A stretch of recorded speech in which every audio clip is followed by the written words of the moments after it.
had no idea where I was. What? Was I a goddess? What's going on? What's happening to me? Or had I finally become the monster everyone said I was? Voices rise around me, voices I know too well. No man will ever want a girl that big. She looks like a freak. I clutched my ears, but the voices only grew louder. Then the pavement beneath me began to crack. I screamed as the ground gave way, and I plunged into darkness. Hey, I'm Bella, and that dream where I was a giant terrorizing the city, that's basically my reality, minus the stomping. I have always been freakishly tall, standing out wherever I went, and always getting mocked by classmates. Yo, she's gonna hit the ceiling fan one day. More like taking down a plane. How about I take you down instead? My teacher turned me into an unpaid board cleaner because I was the only one who could reach the top. And every day I just kept growing. By the time I graduated high school, I was 6'5". No one knew how painful growing up this fast was. But the worst part was getting roasted by my own parents. Oh, Bella, why did you grow so tall? No man wants a partner who makes him feel like he needs a ladder. Oh, will I never have grandkids? Forget marriage. With her height, she should just play basketball. That's what all too tall people do. Plus, big money. Dad, just because I'm tall, it doesn't mean I want to bounce a ball for a living. Then what? Spoiler alert, this is a trap. He knows my answer, but fine, I'll play along. Modeling. At first, there was silence, but then they burst out laughing. Modeling? Really? Bella, my dear, be serious. Your face would be so high up, people won't even see it. I really wish I could just flip the table, tell them it was a lie, and I will definitely get there.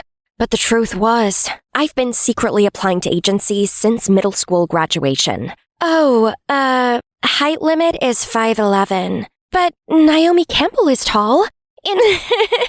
Sweetie, we're looking for runway models, not walking skyscrapers. And it hasn't turned out well so far. But my life wasn't all doom and rejection. I had my own personal ray of sunshine in the person of my bestie, Ada.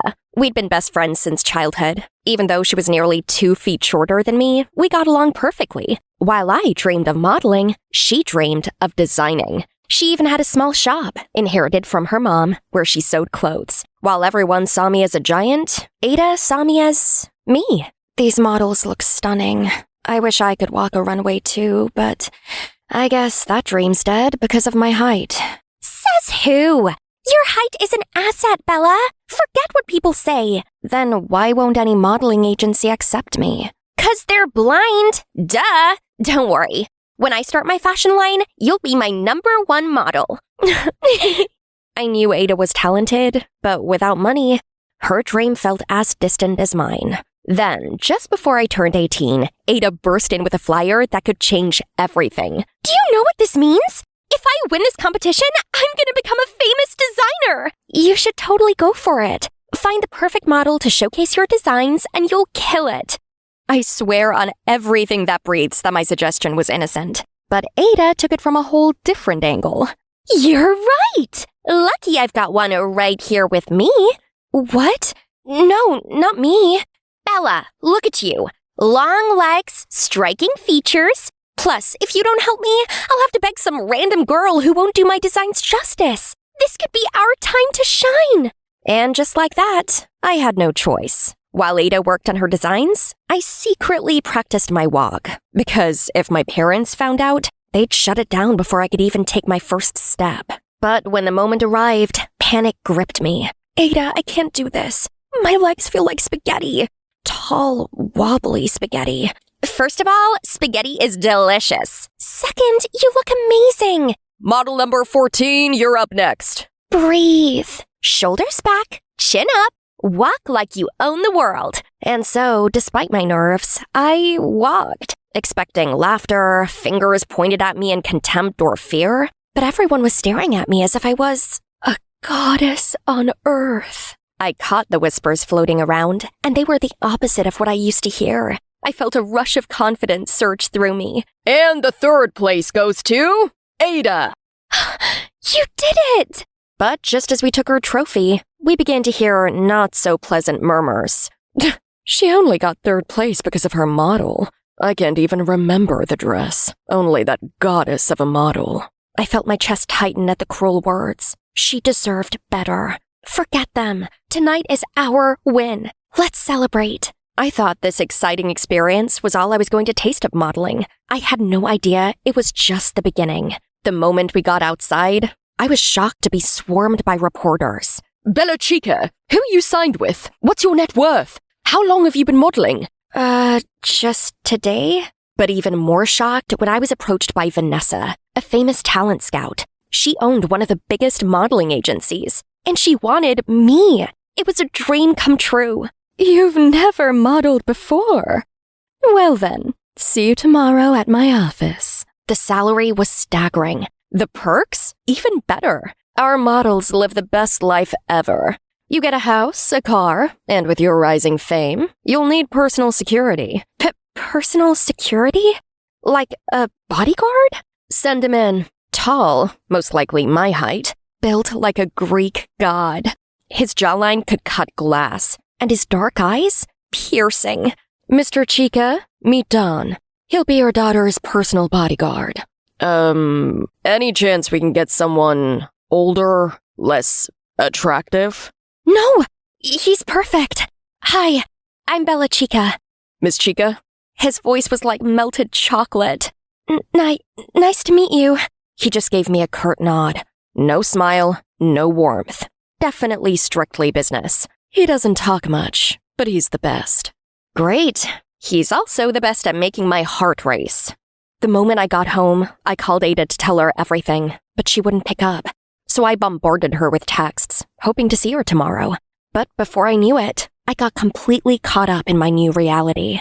From the move to my own penthouse, to living with a hunk of a security guard watching me every time, to my parents now fussing over me like I was a fragile princess.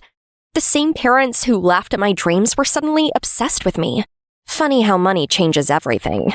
And boy, was I making it. In just 4 months since becoming an official model, I was a multi-millionaire, the youngest paid model in the industry. Vanessa knew how to get the gigs and package me for top clients. So, Bella, what's it like being the tallest, most in-demand model right now? Let's just say I finally stopped slouching. And I knew how to shine under the spotlight. But I never forgot who helped me get here.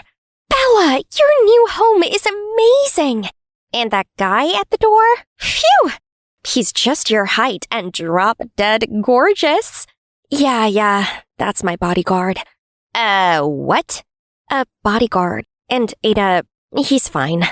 Oh my god! How do you live with that hotness and not combust? He's so serious. He barely even looks at me. Anyway, I'm happy for you. I just wish I had something exciting to share too. Since that competition, nothing. No calls, no clients, nothing. I'm turning 18 next week, Bella, and I have nothing to show for it. Just then, my phone rang, and I picked up the moment I saw the caller. Hello? You're done? Oh, the meeting is today? Shoot, I totally forgot. I'll be there at 9. Look, don't give up, okay? I'll come over to your place tomorrow, okay? Yeah, okay then. You probably think I'm being a jerk. Like I've been ignoring my friend now that I've risen to fame. But that's so far from the truth. I thought about Ada every day. She got me here, and I owed her everything. That's why I spent every dime I made in the past 4 months secretly preparing to launch our fashion line. Tomorrow, on her birthday, I was going to give her half of everything. I could already picture her face lighting up. But the next day came with a horror that robbed me of reasoning. You silly thing! Couldn't even last a year before letting fame rot your brain, huh? Madam Vanessa, what are you talking about? The viral videos of you circulating around? You've ruined my image! I immediately checked out what she was talking about, and my blood ran cold at the shocking caption. Bella Chica exposed. Arrogant and cruel? No, this had to be a digitally altered version of me. Honestly, short people are so pathetic. They should stick to carrying my bags. The comments section was a war zone. Wow, I used to love her. Unfollowing. Always knew she was stuck up. Boycott Bella Chica. What? In the freezing fudge? Just then, Don burst in too, his phone in hand. I knew what he was about to say before he said it. We have a problem. There's a video. This isn't real, Don. I never said those things. I know. You do? When I first met you, I thought you were going to be just another spoiled celebrity. Arrogant, entitled. But for 4 months, I've watched you. I've seen the real you. You're down to earth, you work hard, and opening a business for your friend as your first big move?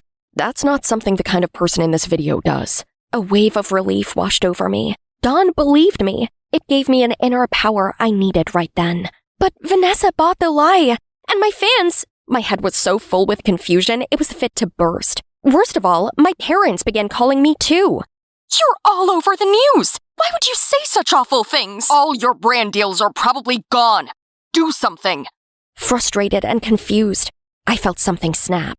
I did something. I built this. Me, with my best friend's support. And now it's all being ripped away because of some sick lie you have once again believed without question. And you? You're only worried about your pockets? There was a moment of silence when I thought I had talked some sense into them. But then... Call us when you fix this mess. How about never again? I felt so angry and hurt and betrayed. What had I done to deserve this? Who was doing this to me? Get dressed. We're leaving. To where? Aren't you returning to Vanessa? I think I'm fired, you know? Let's fix this. We will prove it isn't you. Let me help. Seeing his determination was all I needed to rebuild mine. I was not going down without a fight. He took me to a place that looked like where bad deals go down. Dawn! I was wondering when you'd show up again. And you brought company. Bella needs your help. Oh, I know who she is. Bella, the internet's most hated woman right now. Cut it out, Dex. It's fake. Fake? Seriously? Even I was convinced. AI-generated deepfakes at that level? Someone really wanted to sabotage you. Can you prove it? Watch and learn, Princess Legs. Princess Legs? Ignore him. I thought we would be there forever, but after just a few minutes... Whoever did this wasn't just some internet troll. This was pro-level sabotage. They manipulated your voice, mapped your facial expressions, and even altered the lighting to match actual footage of you. But they got sloppy with metadata. Meaning? Meaning, I can trace where the videos were first uploaded from. A map popped up on the screen. A single location flashes. Atlanta, Georgia. An IP address, a home address. And my stomach dropped. No, that's not possible. Who is it? It's Ada's address. My best friend. Ooh, that's gotta sting. My mind was spinning. Ada did this? I confronted her right away. Bella, don't say my name like we're still friends. I defended you. I loved you like a sister. And you stabbed me behind my back. I wasn't thinking. You were thinking just fine. You thought about how to destroy me, how to humiliate me, how to make sure I lost everything. I was jealous, okay? I was drowning in your shadow and I didn't know how to get out. I just wanted... What? To destroy me? To take back the dream we both built?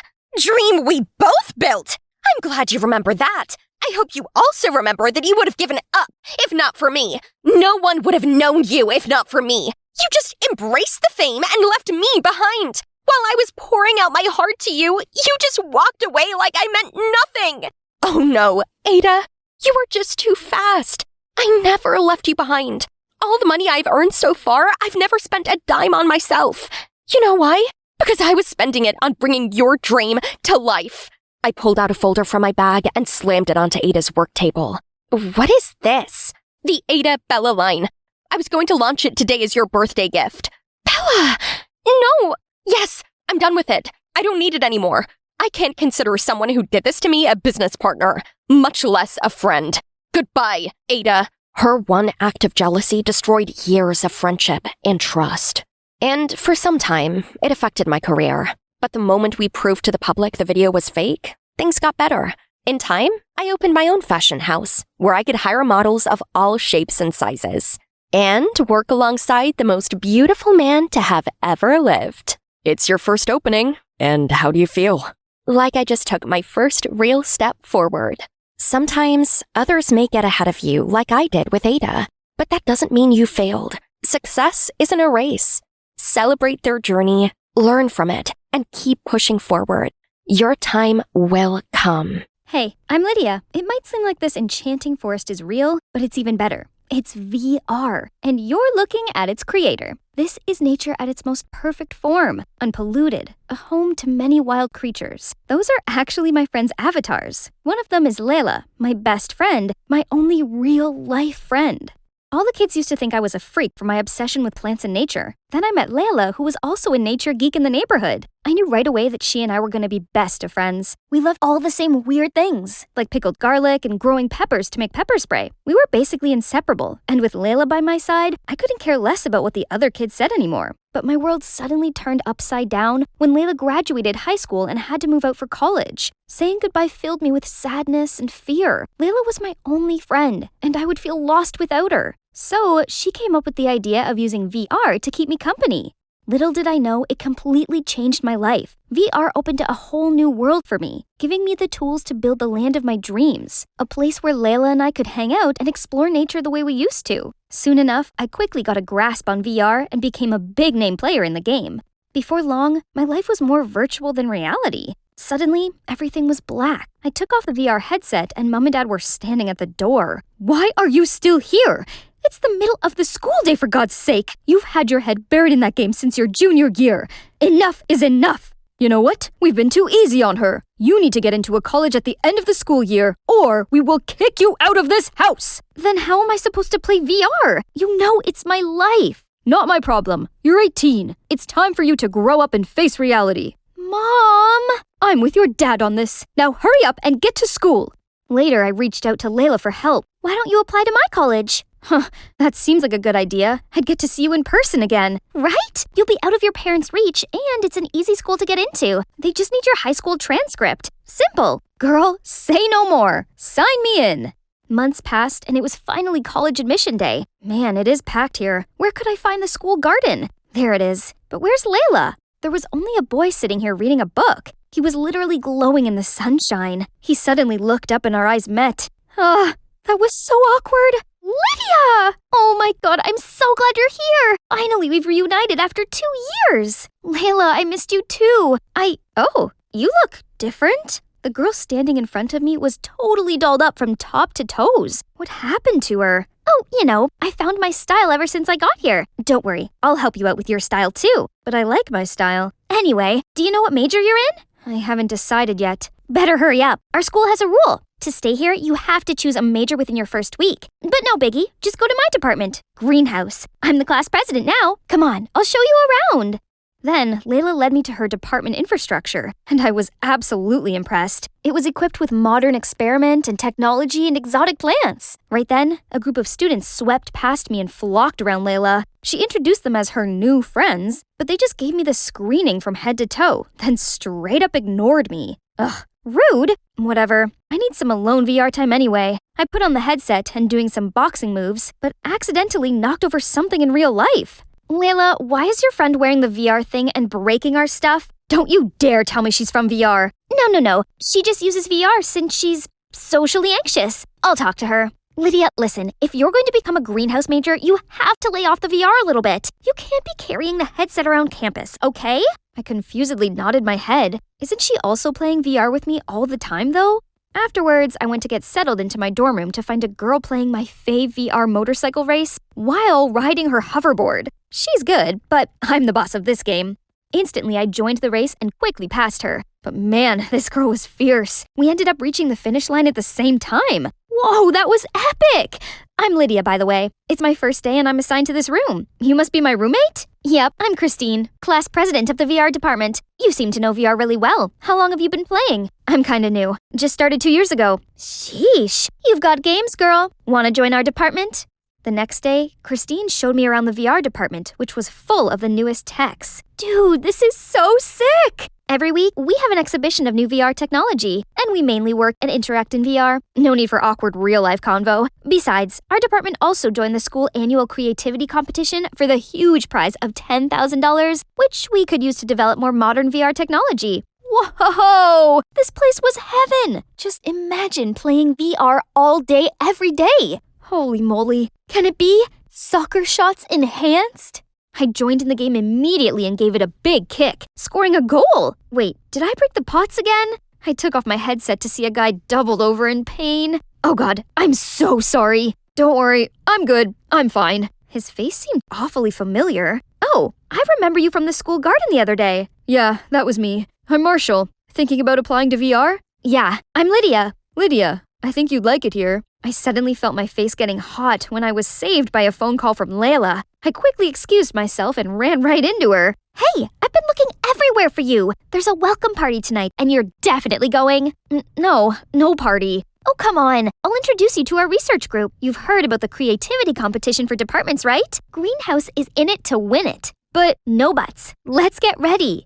At the party, Layla dragged me to where the greenhouse kids were hanging out. They were still glaring at me. I should just leave, but on my way out, I bumped into Marshall. Hey, Lydia, I was looking for you. You dropped this handkerchief back at the VR department. It's from your grandma, right? Oh my god, thank you. But how come you know it's my grandma's? I just guess. I saw your initials on it. Hey, back off, you VR freaks! Stop talking with our new member. Poof, are you sure? This morning she seemed really fond of all our gizmos and gadgets. What are you talking about? Lydia, explain this! What's there to explain? Your pea-brain can't read between the lines, huh? Layla lunged at Christine and a fistfight broke out between them. That's why I don't fit in social gatherings. Hey, wanna get out of here? Yes, please.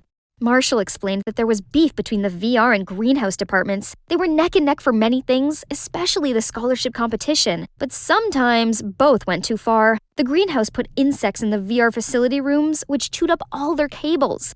To get back at them, the VR messed with the water system in the greenhouse, which caused water blackout and killed dozens of plants. And naturally, the presidents, Layla and Christine, were always at each other's throats. Shoot, I was planning on choosing VR as my major, but that would mean turning myself into her enemy. What am I supposed to do?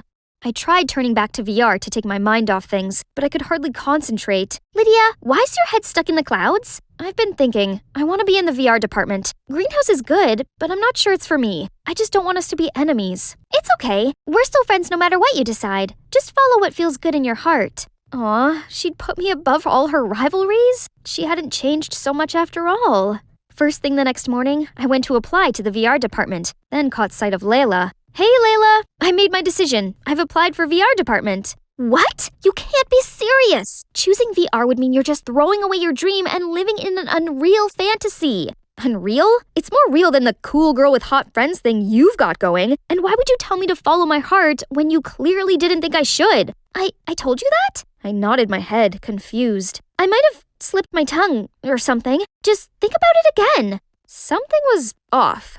I swear she really seemed genuine yesterday. Over day, I got back to my dorm room only to find out my headset cracked and wouldn't turn on. Who did this? Freaked out, I only thought of one person who could help me fix it now. Marshall.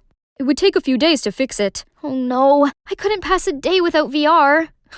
I think you'll find something to do. Like what? You're more than welcome to hang here. Dang, this guy's cheeky. Suddenly, Marshall's phone rang, and he excused himself for a few minutes. I looked around his room and noticed 2 VR headsets on the table. Maybe Marshall wouldn't bother if I borrowed a spare set, right? As it turned on, my own forest appeared in front of me. Was he following me? I clicked on his profile to see. He was logged in as Layla, my friend Layla. So, the Layla I've been talking to was not the real Layla, but Marshall? How long had this been going on? And did Marshall know me from the beginning? Lydia? I took off the headset to see Marshall standing there, stunned. What's this? Explain to me now! It all started when I got my department's pricey drone stuck on the roof of the greenhouse building. Layla was up there, so I begged her to give it back to me. She only agreed under one condition, that I had to use her VR account to play with you, without telling you that. At first, I only did it as part of the deal, but after a while, I find her the funniest, smartest, and most creative girl, and I couldn't help but spending time with you. You're telling me that this whole year I've been talking to someone I thought was my best friend, but it was actually just some random guy, and you have the nerve to keep lying to me? Marshall, give me my VR and stop hovering around Lydia or she's gonna find out. She already did. Lydia, I can explain. Was it because of the stupid rivalry between Greenhouse and VR? What's so important about it that you had to lie to your best friend? You've changed, Layla, and I don't think you're my friend anymore. I stormed off, fighting back tears. I couldn't look at either of them any longer. When I got back to my dorm, Christine was already there. I asked her about my VR headset. I actually saw that Layla around our room earlier. She must have done it. That was a low move, Layla. But I was too fed up with her to even be mad. The greenhouse department could be trying to sabotage us again. Now, this is war. I'm going to gather everyone so we can plan our counterattack. Whatever, this rivalry thing is ridiculous anyway. On my first VR-free day, I was the only person in my class without their headset. Even the professors engaged through VR. All I could do was sit and stare at people, which reminded me of those lonely days before Layla came into my life. The next few days kept on repeating themselves, until one day, my body started boiling, and my head was buzzing like it was full of bees. Professor, I'm not feeling well. I need to go back to my dorm. But he didn't flinch one bit. No one did, except this guy. Hey, need an aspirin? He extended out his hand, but there was nothing there. A virtual pill? Seriously? No, it doesn't work. Aw man, bummer. I tried getting up, but my body grew heavy and weak. I kept calling Christine across the room, but no use. If only Layla was here to help me right now. No, Lydia, you can do this on your own. I leaned on the wall to prop myself up slowly, made my way back to the dorm. I was so close, but my knees trembled and I collapsed. Just then, someone came to scoop me into their arms and picked me up. I woke up in a bad headache to see Marshall cooling it down with a damp towel. Hey, you're awake. Here, have some soup and take some medicine. What are you doing here?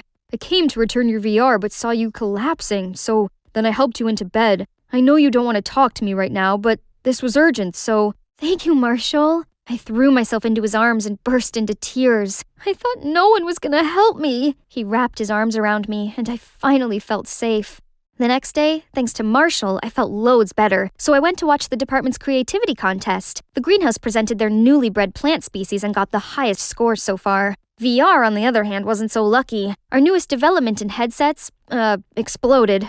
Christine didn't take it well. I tried to comfort her, but she just brushed me off and stormed away. Suddenly, Layla rushed towards me and pulled me into a corner. Lydia, I just want to say I'm sorry. Ever since I got here, I became the center of attention in the VR department, and I got so wrapped up in it. I had to give up playing VR with you. I don't know, Layla. Why couldn't you just tell me that? I didn't want you to be alone. You were always online, so I guess you didn't make any friends back home. That's true. This might sound ridiculous, but only now have I realized that VR isn't everything. No virtual reality can replace the real world, and real friendship goes through all kinds of ups and downs. But it lasts, just like you and I. I'm glad you realized that, and I just want to let you know, no matter what department you choose, I'll support you. Unconditionally. Thanks. But hey, why did you break my VR headset though? Your VR?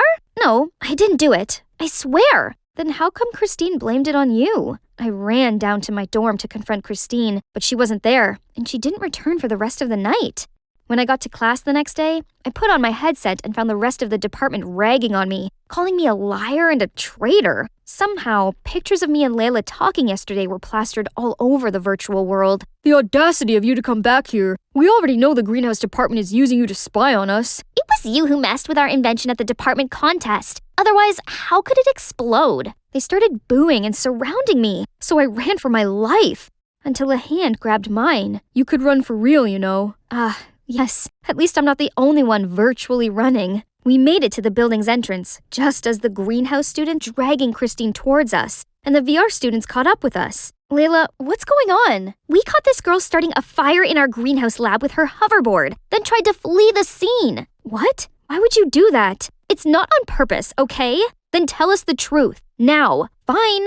So, a day before the department's competition, I secretly made an adjustment to the VR model, but somehow it caused an error and we ended up losing the prize. I was so mad that I decided to take it out on this greenhouse bunch. Last night, I snuck into your lab trying to take away all of your research, but suddenly, my hoverboard overheated and exploded, causing a fire to spread everywhere. I freaked out and left. You know the rest. Yeah, thanks to you, our lab was burned to the ground. You're lucky no one got hurt. And you had the nerve to blame Lydia for losing the contest. I had to, otherwise the entire department is on to me. Oh, not just the VR department. Now everyone was furious at this crazy manipulative witch. What about my VR headset? Did you break it too? Well, that's just a little trick to get you and Layla to fight. You do belong to VR department after all. That means no making friends with Greenhouse. Right, guys? Guys? You've gone too far this time, Christine. And this rivalry thing is ridiculous anyway. Look where it got you. The VR students couldn't have agreed more. They immediately voted to impeach Christine from her class president role before turning her into the administration. They then apologized on Christine's behalf and offered to help the Greenhouse rebuild their lab. Of course, Layla and the Greenhouse department agreed.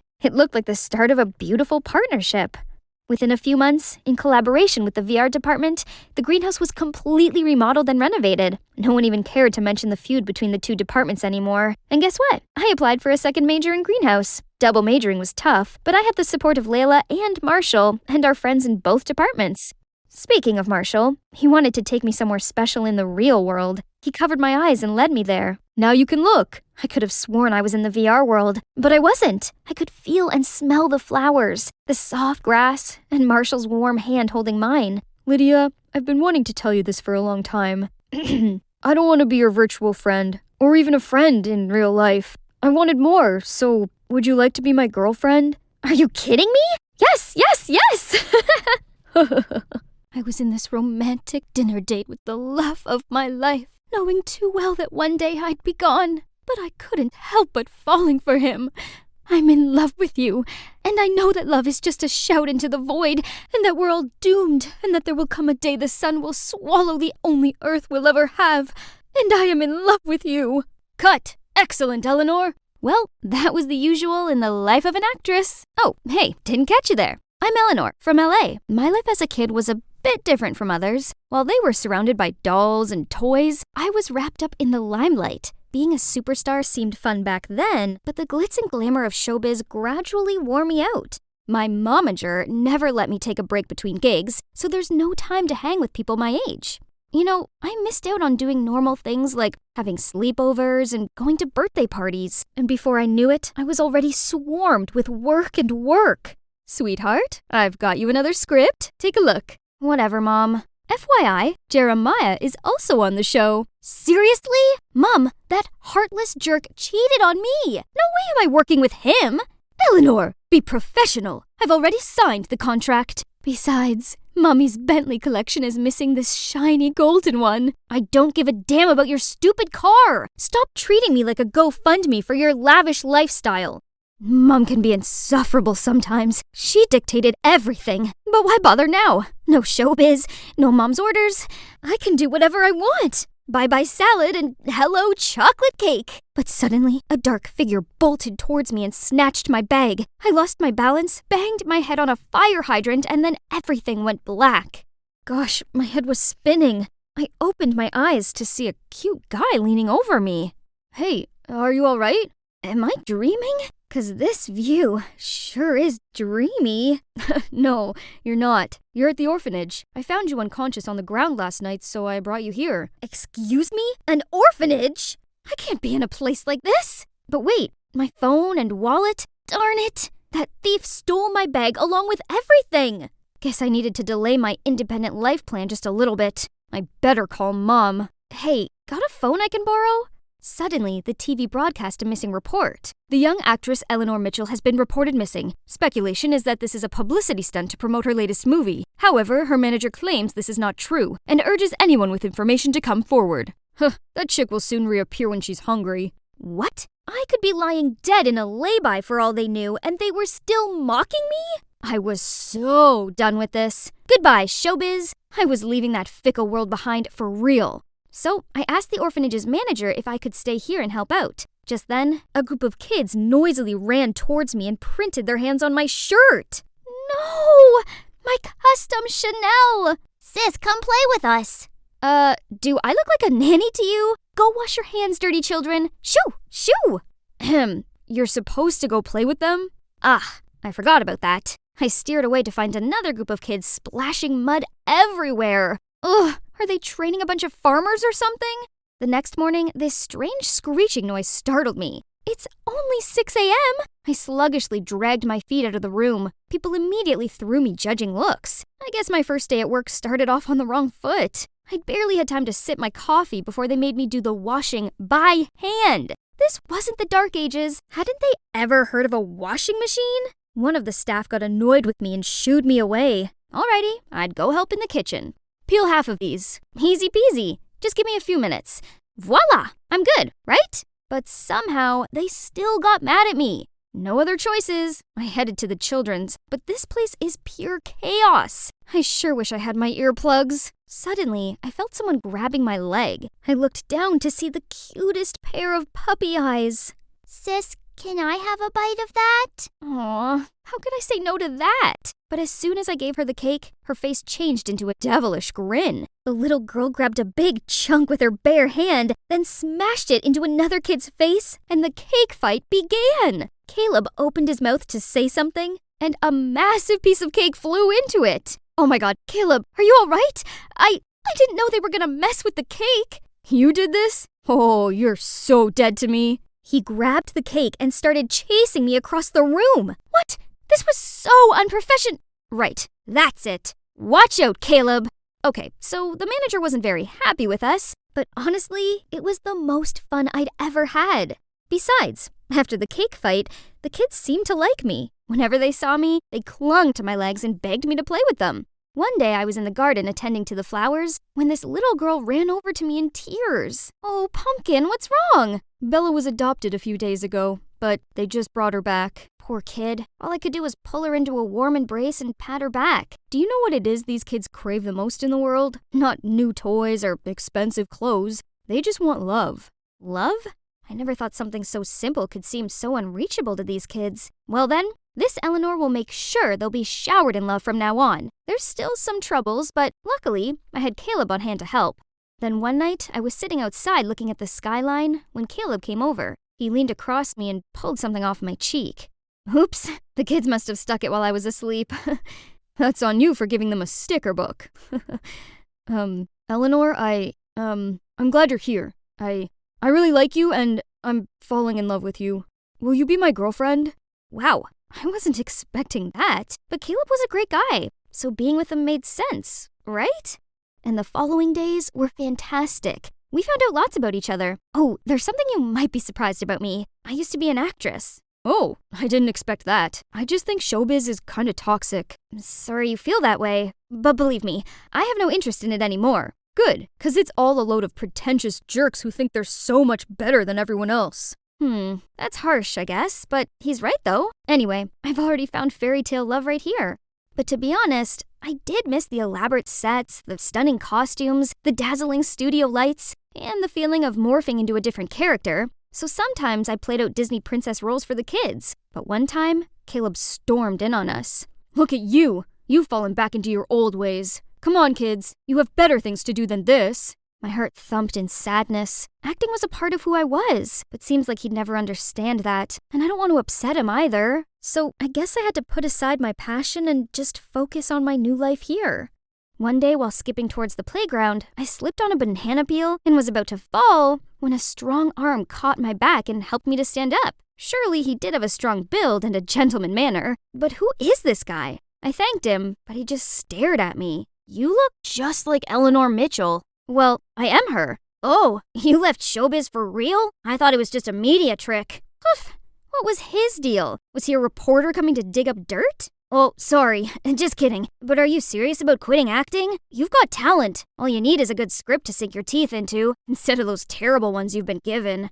Huh? Was that considered a compliment? Turns out he's Frederick, a young screenwriter who came to the orphanage for inspiration and to help out. He even set up a mini theater for the kids to have their first cinematic experience. As you can see, anything's possible in movies. Even our most magical dreams can come true. I suddenly remembered why cinema had captivated me in the first place. It opened the audience to multiple perspectives and worlds. This is the cinema I love and dream of being a part of. And maybe that's why I'm naturally drawn to Fred. He might seem a little playful, but when it came to movies, he turned into another person. I cannot deny that my flame for acting was rekindled by his genuine sharings. I mean, everybody loves Fred. Look! Well, maybe not everyone. Okay, kids, but remember, studying is priority so that you can have a better life. Acting and scriptwriting is just a pipe dream. It's not real. Yes, studying is important, but arts are what we live for, what nurtures us from within. Art has no value. Investing money in arts is like throwing it out the window. There are people who barely have anything to eat. Why not use that money to help them instead? Gosh, these man children. They looked ready to start a fight, so I had to step up and stop them.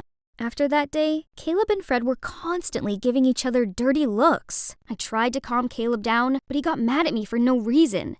Things only got worse between them, and I felt awkward with Fred. Just let him be. I don't want his problems to get in between our friendship. By the way, I have something for you. Then he showed me his new script and asked me for advice. And guess what? The script was actually based on my life in the orphanage. He'd been inspired by my journey here. It was such a beautiful script, and I felt seen and understood, though we just met not long ago. Then out of nowhere, Caleb angrily bolted towards us. What the heck are you doing? He tried to drag me away, but Fred stopped him. Dude, can't you see you're hurting her? Not your business. Get your dumb writing hands off of her. Stop, Caleb, you're being rude. I'm not done with you, Eleanor. You went behind my back to swoon for this brat and his dumb art. I thought you'd be different, but you're just like them. Once a spoiled actress, always a spoiled actress, huh? So this is how little you think of me? Caleb, listen, acting is what I live for. I even tried to hold it back just to please you. And look where it got me. I'm done hiding my true passion. Caleb, we're over. Caleb looked down and didn't say a word, and after that he packed his things and left the orphanage. It's true Caleb had opened up something in me, but if being with him meant I had to lose myself, then I'd gotta let him go.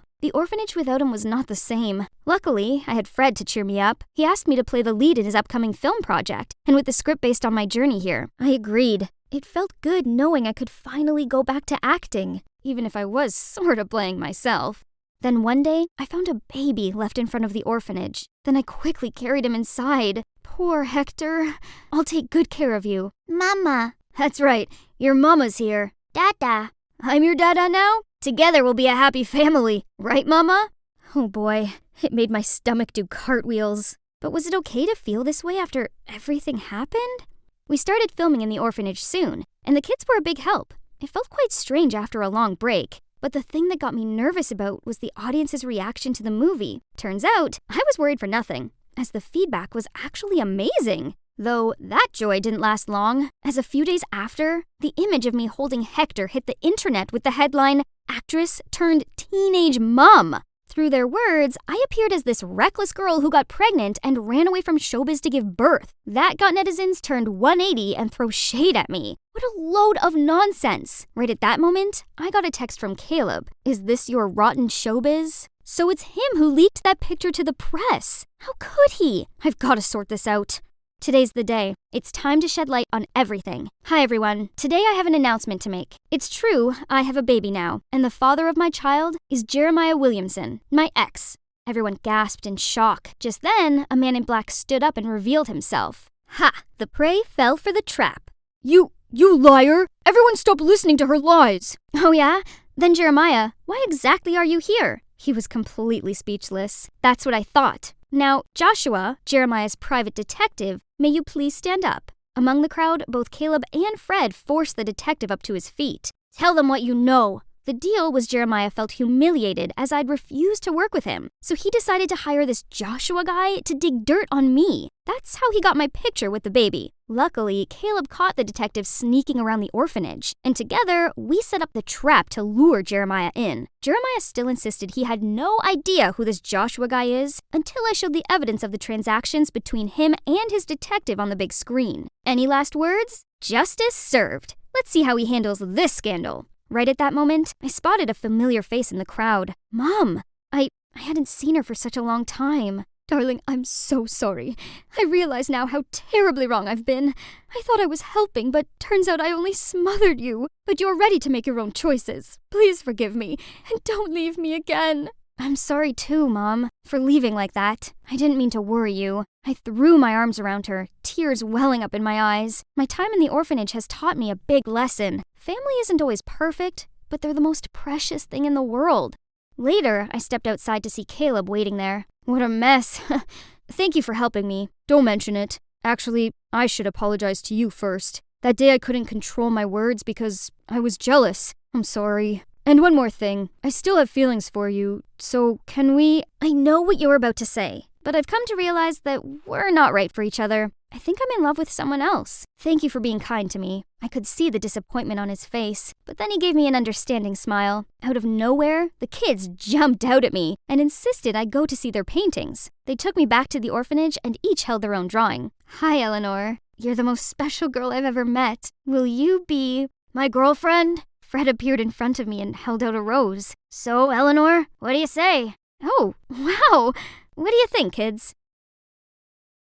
That answers then? Yes. Yes, I will.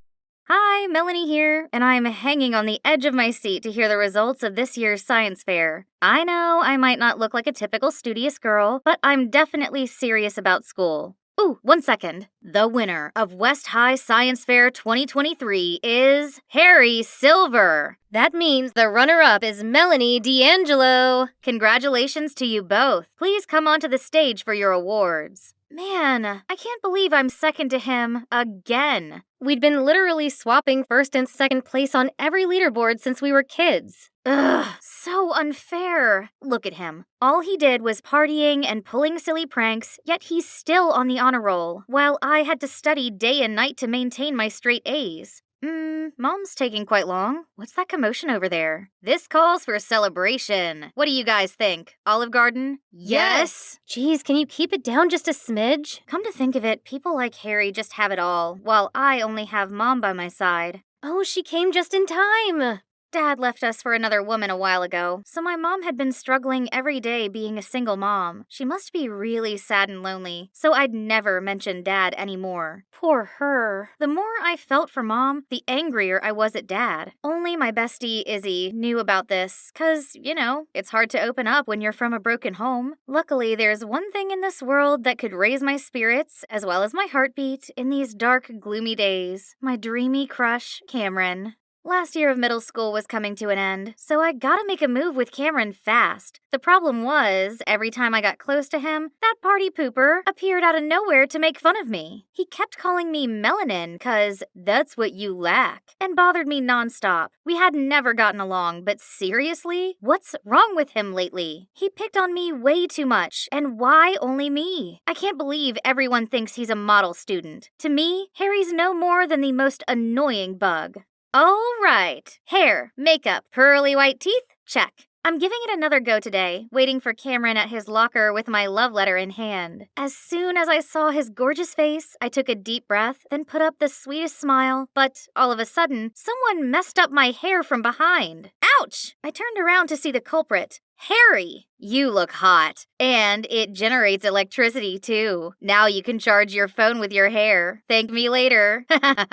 Oh my god! Nobody should see this Medusa hairdo. My plan to confess failed again before it even started. All thanks to that clown Harry. Wait, isn't that my dad? He was walking out of the principal's office with a much younger woman and a boy my age. From what I gathered, they're saying that his son would go here. Seeing how my dad's starting a new life with his new family, I couldn't help but feel sorry for Mom. This is all that woman's fault. If she just disappeared, things could go back to the way they were. But that's merely a wish, and me and Mom just have to put up with this boring, unhappy life day by day. Voodoo for dummies? Was some higher power listening to me? This sounds like an answer to my problem. I ordered the book immediately. I started studying all kinds of spells and rituals in it as soon as the package arrived. Voodoo dolls? Interesting. The next day, I went to find Izzy ASAP. Hey, I'm thinking of using a voodoo doll on my dad's new wife to bring my parents back together. What do you think? Does it really work? I don't think. Yo, Wednesday. Sorry. Yo, knock off Wednesday. Harry Silver, you are so dead. But wait a second. You know what? We can test it out. Harry would be the perfect guinea pig. What? Him? He's just being his playful self. What if voodoo actually works? Harry doesn't deserve it. Well, I don't think so. Let's make a doll for our little preppy boy then.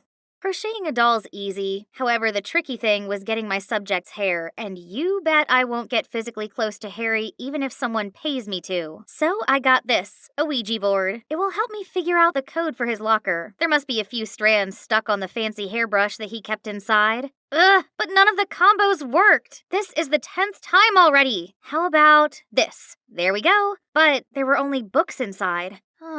Boring. Then the soccer team's changing room it is. I will definitely find something on his uniform. Let's see. Harry, silver. There it is. Aha! Gotcha! I was about to flee the scene when I suddenly saw a boy with only a towel around his waist. Ah! I sprinted to the door and dashed straight through the hallway. That was close. Okay, I still had a voodoo doll to finish.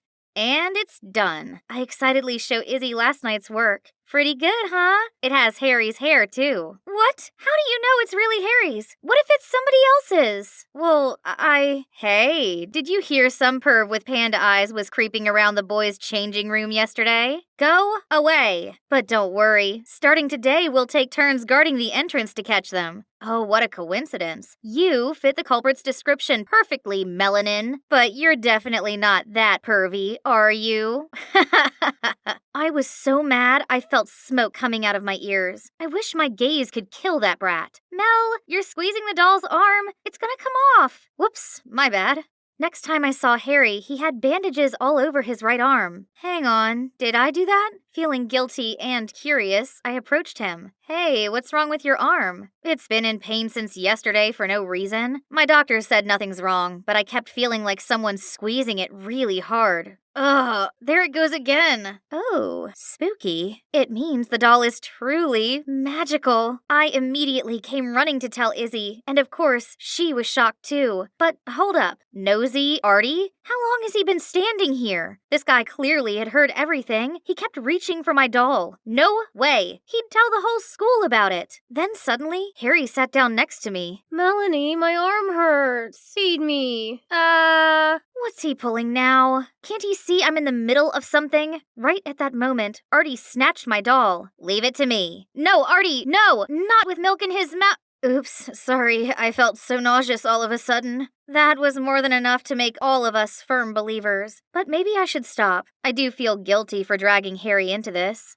That afternoon, when I was about to throw the doll in the trash can, I saw Cameron walk towards me. Did Christmas come early? Hey, I was wondering if you're... Yes, I've been waiting so long for this day. An occultist? What? I mean, Artie was going off about a voodoo doll of yours, so I thought you might know a thing or two about love spells. But if that's not true, I'm sorry. What do you need a love spell for? Then he revealed he wanted to put a spell on his crush, Regina. So all this time, I had no chance with him at all? But hey, a love spell sounds like a brilliant idea. It could ensure my parents' reunion too. Sure thing, but I'll need your hair as well as Regina's. Also, some of your personal items for the spell to work. Obviously, I'll use his stuff, but in a love spell for me. And you know what I gave him? It's all junk with some of my poodle's fur. Hehehehe. A few days later, I found a gift box in my locker from Cameron. My spell worked! I'm about to have a boyfriend and reunite my family. But before I could carry out that long-awaited plan, Artie came to me with a difficult request, making a voodoo doll of Brad, some transfer student who already established himself as a vicious tough guy. That sounds dangerous, and I already promised myself not to use voodoo anymore. Don't believe me? See for yourself. Then I followed him and witnessed another student being picked on by a much bigger guy. Hey, isn't he Dad's stepson? Okay, this Brad guy deserves it. So I agreed to help Artie. The next day, I approached Brad after class where he usually messed with other students. I managed to sneak up behind him and get one strand of hair. Oh no, busted! I quickly put the hair in the doll. This better work. Come on! Why isn't it working? And why now? Pesky little thing. Stop! I know those voices. Thank goodness. Touch her and you'll regret it. Yeah, we'll call the police. Brad just scoffed and left. Phew, what are you both doing here? And Harry, I thought your arm hurt. Then Harry and Izzy finally told me that voodoo had never been effective. Izzy knew that Harry only picked on me because he liked me? That's why she tried to stop me from using voodoo on him. But she couldn't, so she then told Harry everything. To be honest, I found your attempts quite amusing, so I acted like they were successful to humor you and myself. I was gonna stop though, but when you were being sweet to me and asked about my arm, I decided to keep it up. Oh my god! My bestie had been friends with my mortal enemy all along. Behind my back? Am I a joke to you? Why are you here? To make fun of me even more than you already did? Because I got worried when I heard you're going after Brad. Melanie, you're the smartest girl in school. I don't understand why you're doing all these dumb gimmicks. Yeah, you've been acting strange lately. Since when are you superstitious? What other choice do I have? Voodoo or at whatever cost? I need to get my parents back together, and that punk Brad is my dad's stepson. He deserves whatever comes to him for ruining my life. And you know what else? Both of you, get out of my sight for good! Then I stormed off. After that day, I no longer talked to Izzy, and Harry's relentless pestering finally stopped. But honestly, it felt a bit empty without them, especially with the upcoming school field trip. Of course, I'm still coming. Who needs them anyway? This is the chance for Cameron and I to be closer now that we're talking on the regs. It's gonna be the best trip ever. I'd never been the outdoorsy type, but does camping involve this many physical tasks? Almost done. What on earth is that? Isn't he under my love spell already? I mean, he even gave me a present. I was still in shock when Cameron came over to help with the tent. Thank you. No need to. I can't thank you enough. That spell of yours worked wonders. What does he mean by that? Then, out of nowhere, Izzy tapped on my shoulder. I've tried to tell you. Those two have been flirting for a while now. I guess Cameron just needed your spell as a little spiritual push. That means none of these has ever worked? There's absolutely no hope of bringing my family back? Feeling devastated, I burst into tears and ran off. I was running without looking and bumped into... Brad? Melanie, right? Just who I want to see. Or should I say, my dear stepsister. Your mama sent you here. Let go of me and piss off! I wonder how pathetic she had to be to have her husband walk out on her. If this was any other time, I would have fought back. But after all that just happened, I've lost all of my will to do anything now. Out of the blue, I saw someone charge at Brad and land a brutal blow on his face. I said I'd make you regret touching her. I had to stop Harry before he messed Brad's face up beyond recognition. It's time we got out of here. Why did you come help me after everything I said? I'm kinda used to your coldness. Besides, my love language is following you around and teasing you until you notice or get mad at me. Silly. I know. On a different note, I thought you knew that voodoo was useless. Yeah, so I thought of a love spell to get my parents back together. Then my family will be whole and happy again. But I know it now. There's no such thing as magic. Why not? Magic is alive and well inside you, and it is called forgiving. It cannot punish those who hurt you and your loved ones, but it can help you let go of your pains and sufferings. What are you trying to say? I mean, no magic can make your dad come back, but someday the pain he caused you won't ache anymore. Eventually, your mom and you will heal and lead a fulfilling life without him. I never took this goofy guy for the philosophical and mature type, but I guess he's right. I'd been so caught up in my own bitterness that I didn't realize moving on was an option. When my mom picked me up, I decided to finally ask her about my dad. Unexpectedly, Mom told me that of course it was sad at first, but she's actually doing fine these days. Life's supposed to have its ups and downs. As long as we welcome them with open arms, everything will turn out all right in the end. After all, your father will have the life he wants, while we get on with our lives. Turned out I was the only one chasing the past all this time, when what I actually needed was closure. Mom's words were more than enough to put this grieving period behind me. My last year as a middle schooler was quite eventful. Brad was no longer a problem since he got a taste of Harry's fist. Did I mention that we became a trio of best friends? For now, at least. Harry never stopped his shenanigans, but instead of getting annoyed like before, I found him quite adorable and endearing. Oh, just kiss already. Izzy!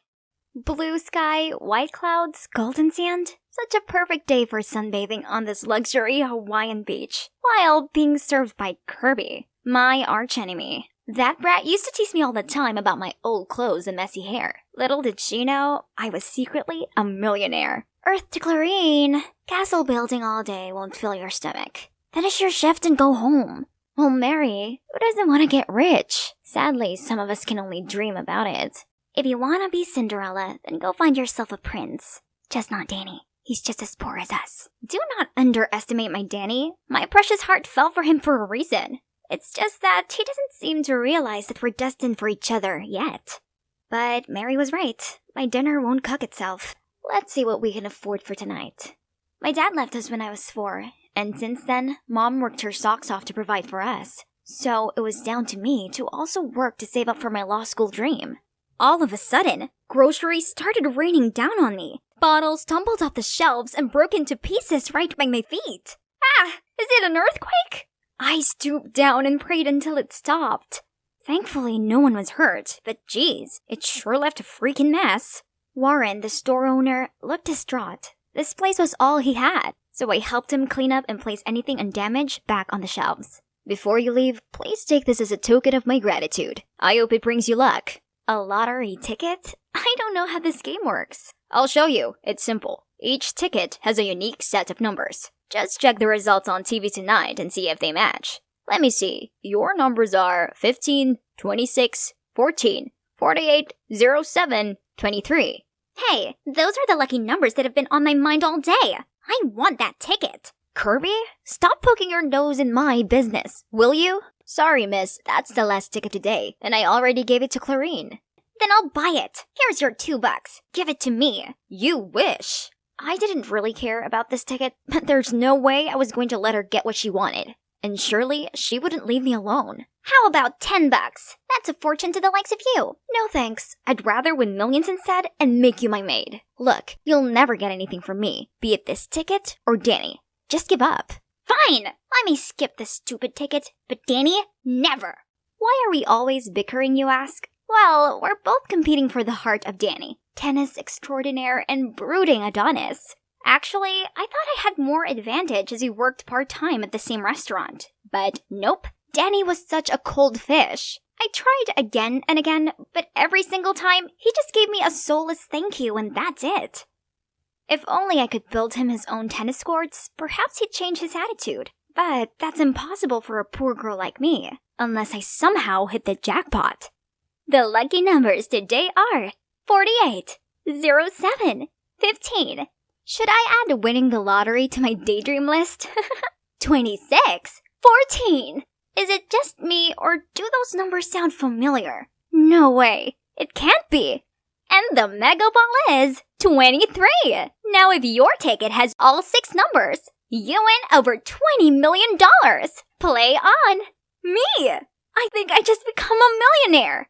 God had answered my prayers. What? Kirby's here too? The ticket must have hit it for real. I rushed there to rummage through the trash. And, here it is. It's mine. As if. Let's go ask Warren who this ticket belongs to then. Brilliant. And then give him 1/3 of the prize? Do you really expect him not to ask for a share? Right. Okay, let it go and I'll give you a 30% share. Great ratio, but 30% is a perfect fit for you. I'll take 70%. And Danny. Oh, that's how you want to play. Fine then. How about whoever wins Danny's heart gets 70%? Deal. So we agreed to hide the lottery ticket in a trunk with 2 locks. Each of us kept 1 key to it. Then we buried it in a bush at school. Looks like the secret race between us starts now. Kirby wasted no time and brought Danny the showiest lunches ever. But he kept up his cold exterior and barely acknowledged her. Seems like I need a more delicate approach. So I told Mary to arrange a team-building game among the restaurant staff, in which we all had to answer the same questions to understand one another better. Oh look! He liked watching Star Trek, listening to Sam Smith, and reading Harry Potter like me! Oh, Danny boy, I told you we were destined to be a pair. Next question. What is the key to maintaining a long-term relationship? There's our very first answer. Feelings? Come on, Danny, be realistic. What uses do feelings have if you can even afford to go on a date? Poor people can also be happy in love, but I don't think pragmatic people like you can. No, he misunderstood what I meant. After that, he ignored me completely. Worse still, kooky Kirby never left him alone. She even brought the whole cheerleading team to do this ridiculous routine while he was playing. Who cheers on a tennis court? She was going big, so I needed to step up my game. It's time to bust out my college savings. I spent the whole day at the mall buying him gifts and giving myself a makeover. This is the first time in my life I've spent my hard-earned money without considering the price. It feels so good, but at the same time, kind of bad. But I could make it up with the lottery money once I got Danny's heart. Look, I saw this watch and I immediately thought of you. I even met a professional tennis player at the mall. Can you believe it? And they told me this racket is the best. What do you think? You're crazy. This costs thousands. Why are you doing this? That's not the reaction I was expecting. But I like you, Danny. I've not been brave enough to tell you this because I had nothing. But soon, my life would change and I can give you everything. I don't need those things. You're so wasteful and superficial. You really think money can buy anything, including feelings? Why was he so mad at me? I thought he must have noticed that I'd worked really hard for all this, and even made myself look prettier for him. Okay, he might not like my gifts, but is it so bad that I want to be a little generous to myself now that I have some money? Things got even worse when later I arrived at work to see Kirby booking out the entire restaurant to let her, Danny, take a rest and enjoy dinner with her. Fine, you win, Kirby. I give up. Nothing, basically nothing went the way I wanted. My luck, my money, my man. Now I'm fine with just the 30% God gave me. I'm done chasing anyone. Only my stray friends understand me. Muffin, Brownie, Oreo. Wait, where's Cupcake? Looking for him? Let him go. This wasteful, superficial girl needs to make sure he's not starving. So you're the one who feeds them every day? Why do you care? Go back to your date with Kirby. I'm just a materialist who thinks money solves everything. I'm sorry for how I acted earlier. It's just that, at home, I'm surrounded by people who are all about money. So I hate that way of life. Why are you talking like you come from money or something? Yeah, kinda. My parents are the presidents of Sunland Corp. What? The biggest furniture corporation in the city? Unbelievable! So why are you working part-time at a restaurant? I want to earn my own money. An independent life suits me much better. You're so silly. Why struggle if you don't have to? If I were you, my life would be so different. I'd make sure that my mom didn't need to work all the time to make ends meet. I could even go to any expensive law school I want and care for all the stray cats and dogs I find. Surprisingly, this time, Danny didn't look at me with jaded eyes like before. Instead, he just listened patiently and gave me the sweetest smile ever. But not love. That's one thing money can't buy. How about Kirby? Did any of her grand gestures impress you? I prefer the cats. Our talk has confirmed that there's still a chance for me. Kirby's only advantage over me is money, but Danny doesn't care about that anyway. Is that the new student? Seems like Danny just found a worthy opponent. He's Finn. Look how he smiles whenever his opponent catches up a point. Wait, did you just call Danny someone's opponent? Someone has a new crush. Who? Don't talk nonsense. Right then, a ball zoomed toward us. And holy moly, Finn caught it just mere inches from Kirby's face. Are you okay? She's fine. Her face always turns red. Nothing to do with the ball. Kirby was so embarrassed that she ran off. It seems our race took a turn. But then, shockingly, Finn turned to me and asked for my number? Huh? Does my charm glow this much? Everyone knew I liked Danny, but he's such a riddle. Maybe I could use Finn as my last card to make Danny jealous, and bait Kirby to give up on our deal. What a genius I am! Then, for the next few days, whenever Danny was around, I flirted with Finn, and made sure Kirby saw us. One day, I made an excuse to borrow Finn's phone, then I secretly used it to send Danny a message to stir up his jealousy. If you don't like Clarine, then let me play with this innocent girl for a bit. And Kirby also needs a kick to admit her feelings as well, right? Actually, I like you. Looking into your eyes, I know you also have feelings for me. So... And finally, I set a date for them at the tennis court tonight at 8. If Danny doesn't want me to get hurt and Kirby doesn't want to miss her true love, they'll show up. Then I covered up my tracks, blocked both our numbers, and returned his phone. Thank you so much. Are you free tonight? Come to the tennis court. I have something important to tell you. Oh God, Finn looks like he just won the Wimbledon. That night, Finn got there early and was really excited. Let's see who'll raise the curtain. Ah, it's Kirby. Oh, Finn, you had me at hello. But admitting my feelings means I lose the deal with Clarine, so... What do you mean? What deal? No, don't get me wrong. Actually, we won the lottery and made a deal to share it. Anyways, silly me. Money can't compare to you. Lottery? You two share it? Why did she even mention the money? Right when it's getting messy, Danny turned up. Bastard! Now you're two-timing? Danny, why are you here? He's just playing with you. This jerk is seeing both you and Kirby. Don't let him fool you. I think Finn is a nice guy, Plus, I've told you how I felt, but you've never seemed to like me back. So Finn told me he liked me. Clarine, I like you. More than you know. Can't you see? I've given a lot of hints. I always make excuses to go home with you. I told you that feelings are the most important thing to me. As in my feelings for you. Really?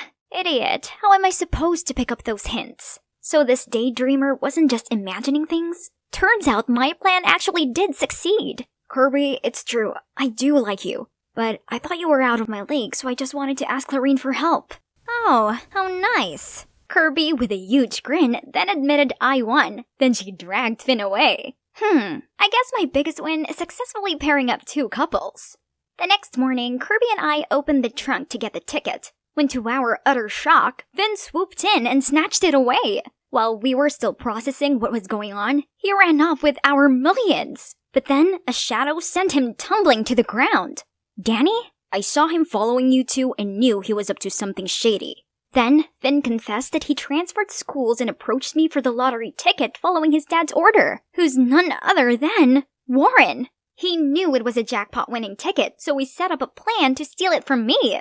I'm so sorry. My dad's a gambling addict, which left him heavily in debt, and only this ticket could save him. Oh, Finn, I believe he's not a bad person. This ticket was originally from Warren anyway, so we both agreed to give him a share to pay off his debt. Finn was moved and handed the ticket back to us. On learning this, Warren thanked us and offered to drive us to Tallahassee to claim our prize. He even carefully got me to double-check that my ticket was in my purse. But halfway there, the car suddenly broke down, so the four of us got out and gave it a push. But as we started pushing, Warren suddenly sped away, leaving all of us standing there in shock. Where's your purse, Clarine? I left it in the car. That greedy snake Warren did this on purpose to run away with the ticket. Now what to do? Walk back home or walk to Tallahassee? Calm down. Danny already has a backup plan. This is the real ticket. Enjoy the view for now. A taxi is coming to pick us up. Actually, the moment Warren offered to drive us all the way to Tallahassee, I sensed something sketchy. So I swapped the tickets. My dad's gone too far this time. He needs to stop gambling and work hard to pay off his debts instead. Finally, we got the cash prize. However, the four of us decided not to divide it anymore. Instead, we're building a shelter for stray animals together. Surprisingly, our project soon reached many philanthropists, and now our fund has been expanded across the US. Since then, Kirby is no longer obnoxious. Now she even wants to become a veterinarian. And me? I will continue to work my way into the law school of my dreams. My hard work has really paid off because they just sent me an acceptance letter. I might not be rich, but in all honesty, it doesn't matter, as I couldn't be happier. Hey, I'm Madison, and I was born into a well-off family. My parents are successful entrepreneurs who always fulfill their dearest daughter's wishes. Beautiful face, supermodel figure, I have both. But unfortunately, I'm not the only one. I have a limelight-hogging twin sister, Olivia. Since elementary school, my sister has won loads of trophies for her singing. Everyone was so spellbound by her that they seemed to completely forget about me. And it didn't help when Mom dressed us the same. Meanwhile, Dad was always like, "Whoa, I can barely tell my two princesses apart. Maddie, if your sister is tied up with her singing, you could help fill in her place in class." Ugh, it's not funny at all. Especially when that kind of came true. Later at 14, when I was still trying to figure out what today's homework was, my sister went and won The Voice Kids. At school, everyone kept giving me gifts and praises just to walk off on me as soon as they realized I wasn't Olivia. Hey, it's not like I intentionally tricked them. Trust me, I'm just as sick and tired of all this as everyone else, so I decided to take action. Ta-da! Did you recognize me? Still Madison here. The one-of-a-kind Madison with pixie hair, smoky eyes, nude lipstick, and this edgy outfit. I look different, right? But... Oh, are you cosplaying Olivia in her upcoming MV? Madison, you're ruining your sister's image. I tried to be different from her, but it couldn't change the fact that I'm the twin sister of a famous singer. There's so many things I wanted to do, but just imagine if I tried out for the cheerleading team or a modeling contest. People would be, "Look at the tragic Olivia wannabe." The name Olivia gradually became something that haunted me, and now she's constantly gaining in fame while I remain in her shadow. I have my own dream of becoming a model too, and I've gone to every audition I could, but so far, no luck. Oh right, let's check out my new video. Maybe YouTube will be the Kickstarter for my rise to fame.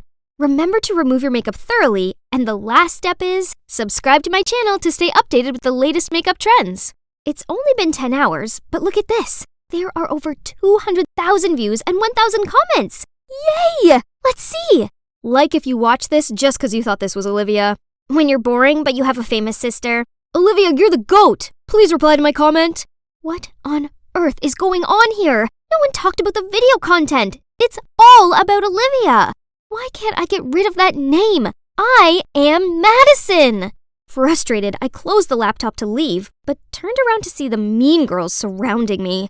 Silly, you should have titled it Skincare Tips from Olivia's Sister. There would have been millions of views by now. Someone with no talent like you should just stay in the dark. Please. Shut up! Just wait. One day y'all gonna become my fans too. Finally, what a long day. But isn't every beginning tough? Me quitting would be exactly what those mean girls wanted, so I can't give up now. I was struggling to set up my camera when Mom opened the door and peeked in. You've started a YouTube channel? Why not ask your sister to help promote it? But no worry. Everyone can obviously see that you're Olivia's sister. You'll probably receive a gold button soon anyway. Ugh, what do you know? I don't even need her help. And please stop entering my room without knocking. Nobody acknowledges my effort just because I look like her. Fine then, just wait and see. In 2 more months, I'll be 18 and be able to do one thing I've been dreaming of. That will put an end to all this unfairness I had to suffer. This is it, the moment I've been waiting for. Right here, right now, I'll be reborn. I'm ready to start my life anew. You can open your eyes and look at yourself, Ms. Lewis. Okay, 3, 2, 1.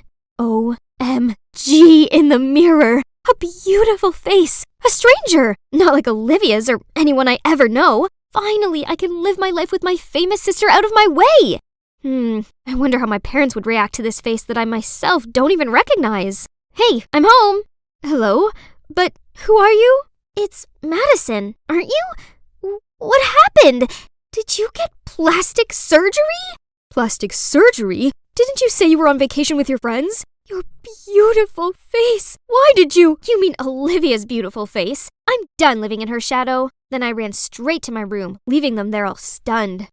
The next morning at school, all the girls' curious eyes were on me. And the boys? Needless to say, people were buzzing around. But there was no Olivia nor Madison to be heard. Nobody recognized me. I am the one and only now. Hey, Angel, are you lost? Let me show you around. Since when did this mean girl become so friendly? You moving here is the right decision. Our school is the best in the state. Boring! If it weren't for my parents' new investment in this area, I wouldn't be at this shabby place. This fame-seeking silly girl instantly bought my bluffing. Her eyes widened, looking at me like a puppy.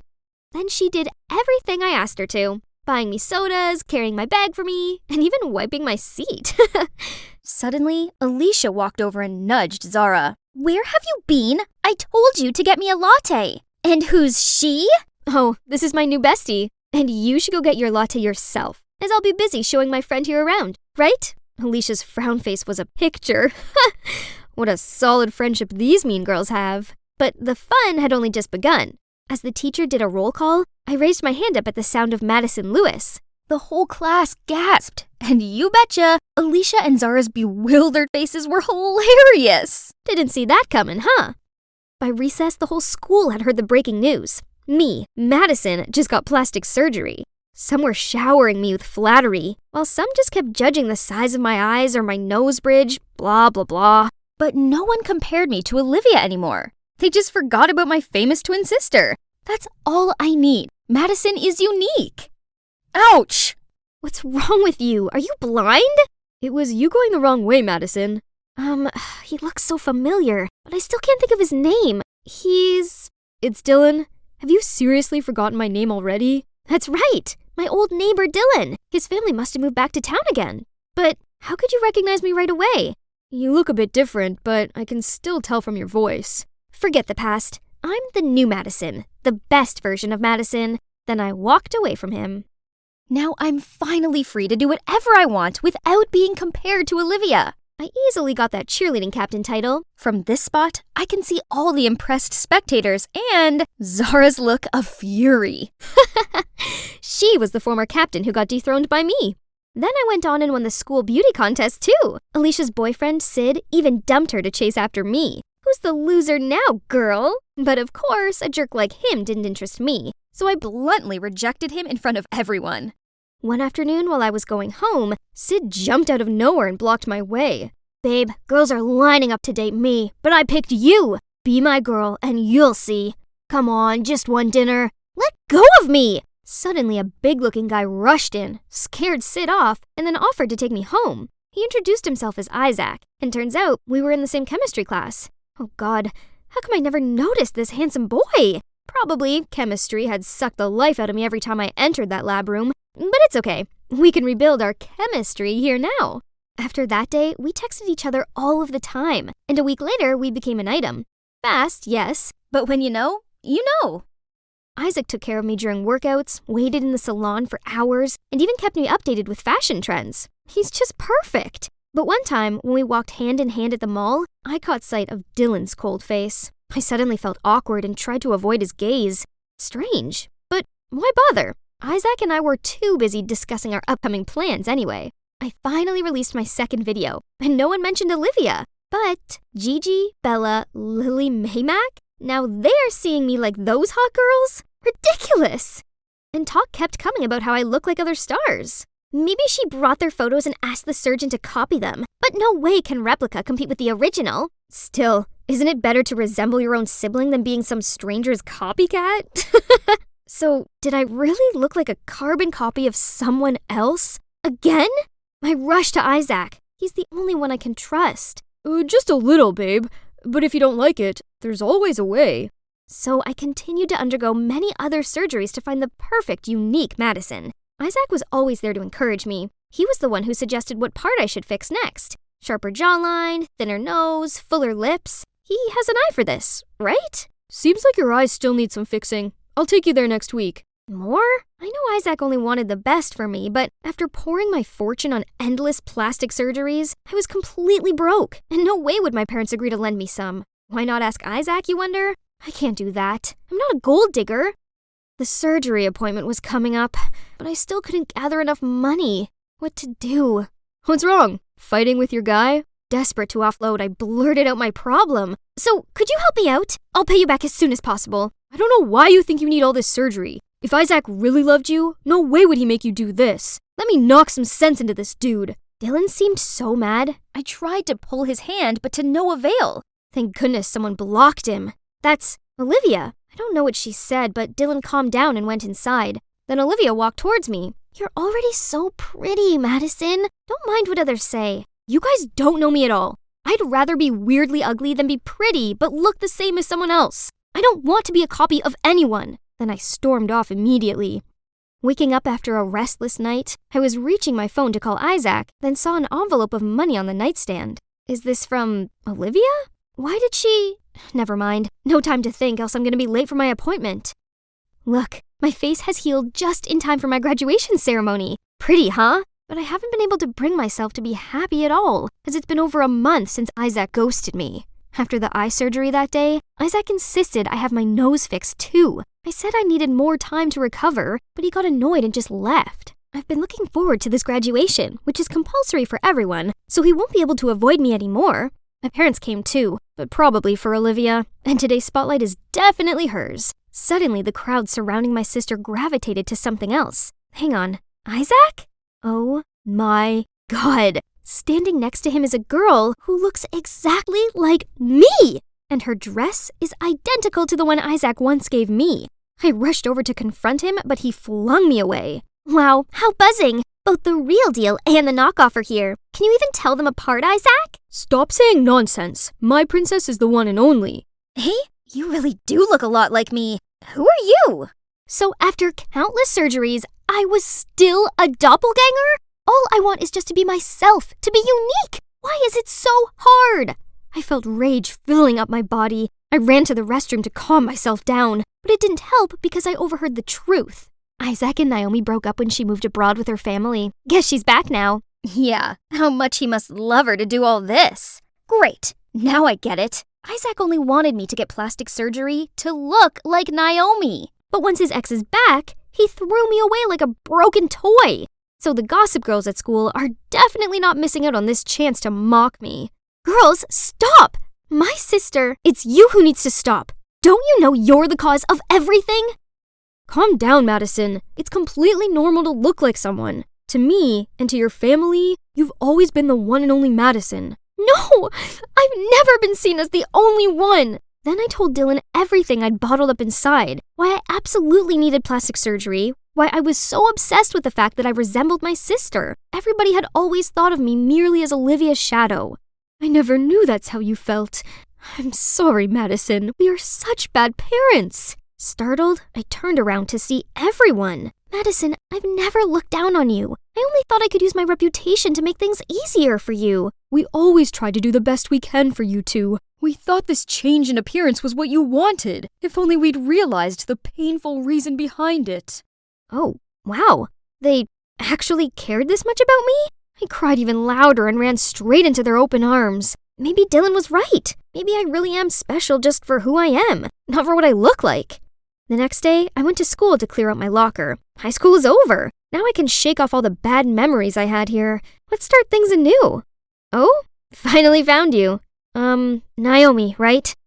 I'm so sorry. I didn't mean to copy you. I didn't know. It's all right. I know it wasn't your fault. I swear I had no idea Isaac was that much of a jerk. I immediately dumped him and exposed him online. How could he think us girls are just replaceable items? He even had the cheek to cry and beg me, but men like him don't ever deserve to be near us.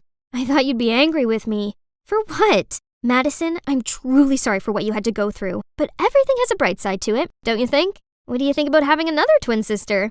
My dream of becoming a star on a runway has finally come true, but the most amazing thing was finding a companion with the same passion as me, who's none other than my new identical twin, Naomi. Bet no one can tell us apart. Miss Madison Lewis, would you go on a date with me after this? Oh, but I'm Naomi. Don't ever think you can fool me, Madison. You've always been different in my eyes. I was walking through the forest when a scream startled me. A man running in horror from a pack of wolves. I quickly howled at them, then crouched down. Distracted, the wolves stopped, left the guy, and cautiously sniffed their way over to me. Hey girl, run away! Shush! After deciding I was no threat, they wagged their tails and started licking my face. Aren't you scared? Not at all. People often misunderstand wolves. This isn't Little Red Riding Hood. They're not actually grandma eaters. Come and make new friends, buddy. Hi, my name's Winona, an 18-year-old Native American living on the Blackfeet Reservation with my mom. And I'm about to tell you the craziest story of my life. After the wolves left, I helped the guy find a place to clean his wound and told him more about the wolves. So you're a Blackfoot born and bred? It's my first time meeting a Native American. How about you? What brings you here, city boy? I'm actually a pianist wandering here for inspiration. Have you found it yet? Or did you almost lose yourself just then? Inspiration's hard to find, especially when you're a theater pianist. What? A theater pianist. I work at Winter Garden. In New York? Wow, it's my dream to be a Broadway musical actress. Actually, my theater's looking for a stage crew. You could start from there and I'll find ways to introduce you to the right people. I couldn't let such a once-in-a-lifetime opportunity slide. But the thing is, my mom absolutely resents theater arts and forbids me to even mention it. So, I gotta devise a plan. I brought Luke home for lunch. Mom was so welcoming and even prepared a great banquet. So, Luke, right? What brings you to Montana? I'm doing a research paper for school. I'm in college. Oh, so you're around the same age as Winona. She's recently finished high school. I know. And if it wasn't for Winona, I'd be dead by now. So I was thinking, if it's okay with you, I'd like to invite her to college with me. That's nice of you. But what are you studying? Hotel management. Mom, I thought I could give it a try too. But honey, you said you wanted to take a gap year. I just didn't want to try college alone. But now I've met Luke, it'll be different. Mrs. Ryder, I promise I'll take good care of her. Mom smiled, then nodded. Yes! Mission accomplished! Oh man, look at how crazy the streets of New York are. Thankfully, Luke arranged a small place just a few blocks away from the theater for me. And the following day, he landed me a staff member job to get me used to the theater scene first. It's not easy, especially working for a grumpy director with a zillion demands. Hey, you! Yes, you cleaning lady! Out of the way! But just being here this close to the stage is incredible, right? One day, on set for Mr. Killorn's new play, he started yelling and throwing papers everywhere. Curious, I picked up the script and saw a line written in Blackfoot. Keetsikakumen? I love you? Mr. Killorn suddenly noticed me. Oops, I must have said it too loud. How did you learn to speak Blackfoot? My mom taught me. Oh, I live in the Blackfeet Reservation. Interesting. You know what? You're cast for the leading role in this play. Go and meet Jade, the coach, here at the theater studio. She'll instruct you further. I froze on the spot and couldn't believe what had just happened until Luke appeared, bowed to the director, and pulled me out of there. Am I finally living my dream now? Here it is, the studio from the business card. Huh? Are they shooing a coyote? This stupid guy was waving his umbrella at the snarling animal. I tried to tell everyone to back up, but no one heard my tiny voice until the guy next to me suddenly spoke up. Everyone, back up! Thank God people finally listened. I slowly advanced to the coyote, knelt, and offered my hand to him. When he seemed to trust me enough, I gently stroked his head and calmed him down. Just then, Mr. Killorn's assistant appeared and took the coyote in. Turned out, he's Mr. Killorn's pet. Who keeps a wild creature as a pet in this stuffy, urban space? You okay? You hurt anywhere? I'm fine. The poor little coyote looked terrified. You know a lot about animals, don't you? I grew up with them, yeah. In Blackfoot mythology, coyotes are guardian spirits. Well, you sure were a guardian spirit right then. I was still so touched by his words, but then Luke suddenly appeared. Winona, I just heard about what happened. You okay? What are you doing here? The guy, who was friendly just a second ago, now seemed cautious and just walked away while Luke glared at him. I'm fine. You should stay away from him. Luke doesn't seem to like that guy. Something weird is going on between these two. I went and met Jade, our coach. She told me about the role and introduced me to Nathan, my actor partner, which happened to be the guy I just met. I couldn't help but grin and offered my hand to Nathan, but he just ignored me and turned to the script. Hello? Am I just a stranger danger now? We then tried the opening act, but since it was my first time being on a turntable, I took the wrong step and fell over. Nathan! I was blushing when he suddenly glanced at Luke and dropped me, almost kissing the floor. Right then, a girl barged in. Is everything ready for my set? You're late again, Stella. And actually, you and Winona are both gonna practice and we'll see who's right for the role. Winona who? As if this nobody can stroll in and try to steal my role. How snobby. She's lucky this nobody doesn't want to make a scene on her first day. During the break, I questioned Luke more on Stella. Stella is super talented. She's marvelous at dancing, singing, and acting. No surprise though, because she's been training since she was little. That's exactly why we should just give her the role already. A waste of time dealing with amateurs. That was so rude. So much for ever thinking he was friendly. In the following weeks, I finally got a better grasp of my character. The female lead was a gentle, down-to-earth Blackfoot woman. Easy peasy. I just need to pretend to be my mom. Only, my on-scene love interest Nathan was making things difficult. On stage, he refused to make eye contact with me, but he didn't have this trouble when he was up there with Stella. Every day I had lunch with Luke while Nathan and Stella were giggling in another corner, acting as if they were the most powerful couple here. Are they really in love? Oh, Winona, please. Why should you care? After lunch, I ignored Stella's glaring eyes and focused on being Nathan's lover on stage. What kind of singing is that? Give me a break already. That's enough, Stella. Actually, I just informed Mr. Killorn over lunch that Winona's getting the role. Ha! Very funny. No, it's not a joke. Look at your performance recently, Stella. It's rather disappointing. Winona, keep up the good work. Stella looked like she'd had the blood sucked out of her. I excitedly beamed at Luke, but strangely he looked concerned and ran after Stella. Does he have feelings for her? See that? Why hasn't he just confessed his feelings for Stella already and stopped this unrequited love tragedy? Isn't it because you and Stella are together? And that's also why you're so half-hearted whenever you're on set with me? It's not like that. I just couldn't control myself every time our eyes met. What did he mean by that? Congrats anyways. I always knew you deserved this role. He's right. I'd really worked super hard for this. I'm so close to achieving my dream now. The next day, I rushed into the first official rehearsal and acted my heart out in front of Mr. Killorn and the whole crew. I was dancing away to Luke's sentimental track when the door slammed open. It was Mom! I can't believe you lied to me and came here to do these foolish antics. Oh no. Mr. Killorn turned pale while Jade gasped upon seeing Mum. I tried to tell Mum to let me finish the scene, but... Fine, be this way. Until you come to your senses, you're not my daughter anymore. Mum then stormed out of there. Mr. Killorn told everyone to take a break and also left. I stormed over to Luke and asked if he told my mum the truth. But right when he was stammering, Mr. Killorn came between us. I didn't know you had to lie to your mum to get here. Yeah, sadly. She knows about my acting dream, but she has always been so negative about it. Is that so? Well, you're doing a great job. Continue practicing for the play. And maybe take me to your mum sometime and I'll try and explain this to her. Encouraged by the director's feedback, the next day I confidently acted my part. Yet Jade seemed dissatisfied and criticized my movements, saying they were too rigid. Winona, I'm giving the role to Stella. You need more training. What? I'm not some toy you can throw back and forth. Was it all just a show to get me and her to pit against each other? What was that about? Why the change? You're not qualified. Go back to your mother. What has this to do with my mother? I didn't know what was going on, but I was sure of one thing. I needed to prove myself, so I stayed at the studio practicing, swinging and swaying my soul away under the studio light until I accidentally sprained my ankle. Right then, Nathan came out and helped me up. Why are you still here? I saw you stay, so I thought I'd stick around for a little longer. As he spoke, he gently pressed an ice bag on my ankle.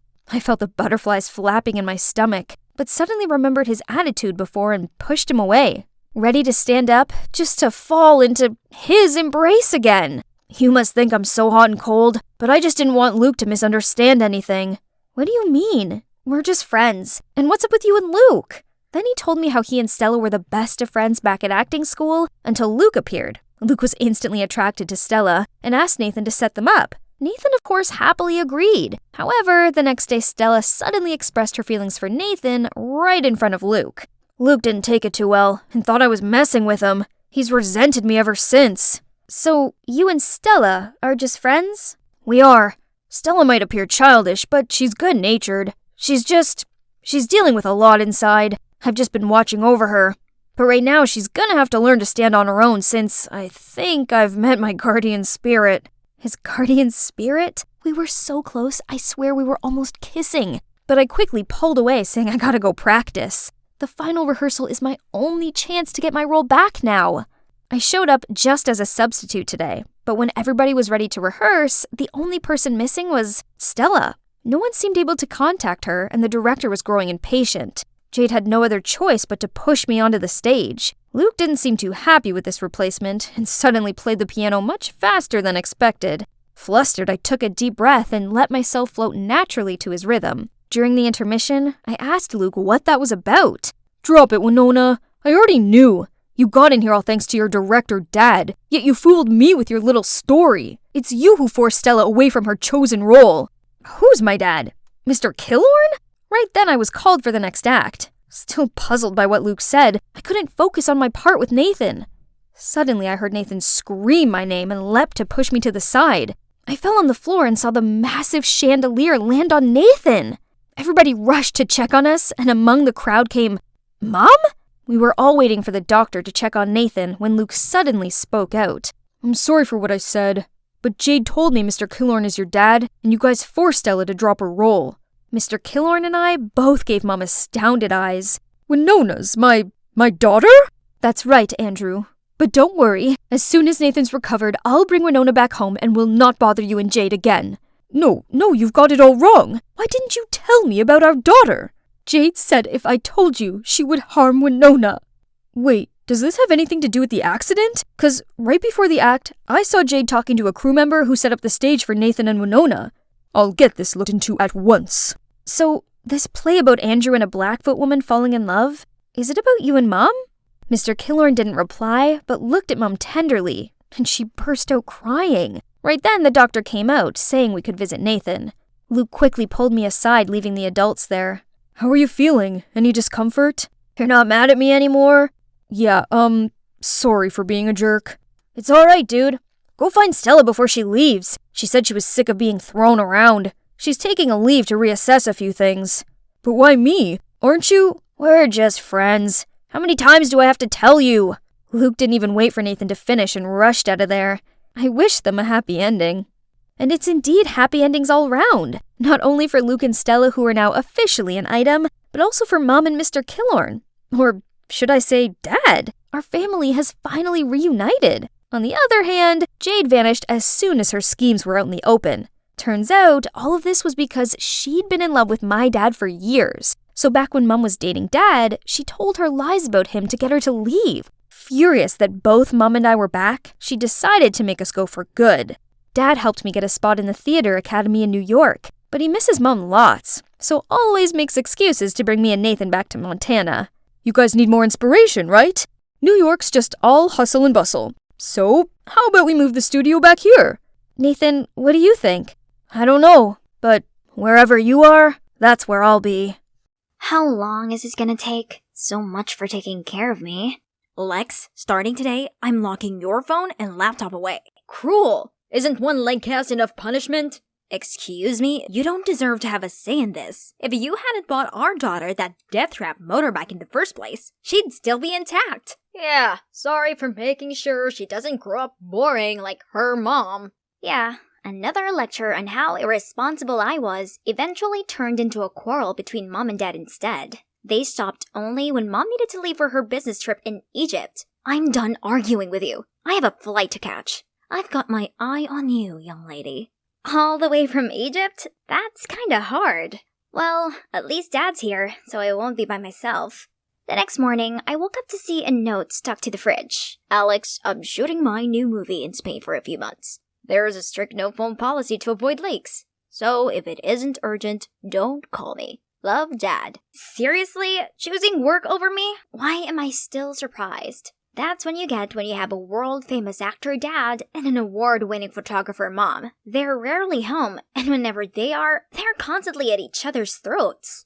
All the more reason for me to hang out with my biker gang. I love motorcycles. They're my only getaway. But that's how I messed up my leg. In my defense, I could totally nail that trick and win their stupid bet, if it wasn't for that bumpy road. However, not a single one of my homies has checked on me since then. Not even my boyfriend Blake. But what's really bumming me out is that school's out for summer, yet I can hardly move. So, bored out of my mind, I came up with a new way to entertain myself, which was playing candid camera on this whole suburbia.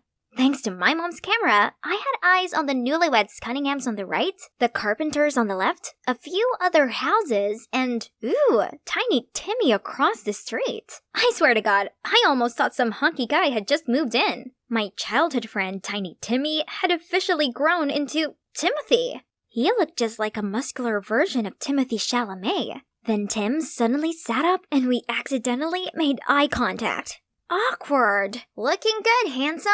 He's even cuter when he smiles. Oh, he's replying. Even better up close. That's bold, Timmy. Too bad, though. Sorry, lame. Tim looks confused at first. Then when he saw my cast, he immediately leaves the room. Huh? A broken leg is enough to scare him off? He's lame. Then the doorbell rang. Hey, that took a while. You're here? Of course, you need to have a closer look. And could use a hand. Or a leg. Yeah, come help this damsel in distress. From then on, Tim came over every day to help me out around the house. He'd been really helpful and even tried riding my motorcycle so it didn't have to sit idle for too long. Other than that bulked up body, he's still the friend I knew back in the day. We still had so much fun playing video games and watching movies together. You have to watch Bodies, Bodies, Bodies. It's nuts. Actually, I thought you might be into Lady Bird. Such a heartwarming coming-of-age story. Ew, no way. Timothy Chalamet is in it. Okay, sold. But how do you know that it'd sway me? I just do. Like how I know you spy on me from time to time, which, by the way, is super creepy. Yeah, right. As if he didn't intentionally leave his blinds open while working out. Mr. Shy Guy. One day, as usual, me and Tim were hanging out, when suddenly my dear boyfriend Blake made a noisy entrance. Babe, you won't believe this. There's a racing tournament going on in the Upper West Side. You have to come. What's going on here? Sup? What do you mean, sup? Who's this little brat? Oh, this is Tim. Tim, this is Blake. Say hi. Hi. I don't care. What do you think you're doing? Watch your tongue. You've been ignoring me for weeks, and now you show up raving on about some dumb street racing contest? You don't even remember that I broke my leg, do you? But, you're mine! Blake was fuming like a bull ready for battle and about to throw hands at Tim, but he stopped his fist midair. A defeated-looking Blake fled off as soon as he got out of Tim's grip. Coward. I apologized to Tim for dragging him into this mess, and he was surprisingly cool about it. Just curious, how did Blake and you become a thing? He's the leader of the biker gang, so I thought he was cool, but honestly, I never expected our relationship to last. Just like every other couple's. Exhibit A, my parents. I see. My dad's a good example as well. Then Tim revealed that his dad left his mom for another woman last year, which really upset him. I could relate so much to his situation.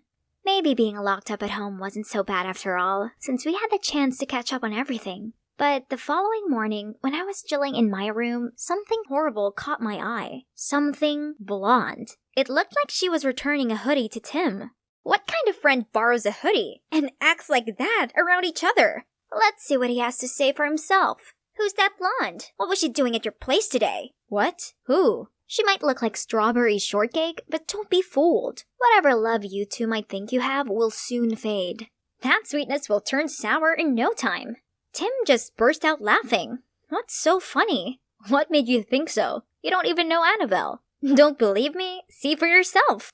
I then showed him all of the secrets I'd uncovered in our seemingly quiet neighborhood. First off, the couple from number 9 were both having affairs. The daughter from number 11 was using her boyfriend to hide her real relationship with another girl. And last but not least, the Carpenters, who seemed like suburban couples goal, actually had a far from blissful life due to Mr. Carpenter's drinking problem. In conclusion, there's no such thing as real love. I see your point, but on the other side of the spectrum, genuine love does exist. Tim points the camera towards the Cunninghams. I'm not buying their poster couple act. Then, one day, Tim said he had to work overtime at the library to prepare for an event with, you guessed it, Annabelle only. I had to hide my anger as I watched him drive off with Blondie. With nothing else to do, I decided to watch the Cunninghams. Geez, how could they seem so lovey-dovey all the time? I wanted to take my mind off of Tim, but the more I observed them, the more I thought about him with that Barbie. That's when I saw a book that Tim borrowed for me from the library.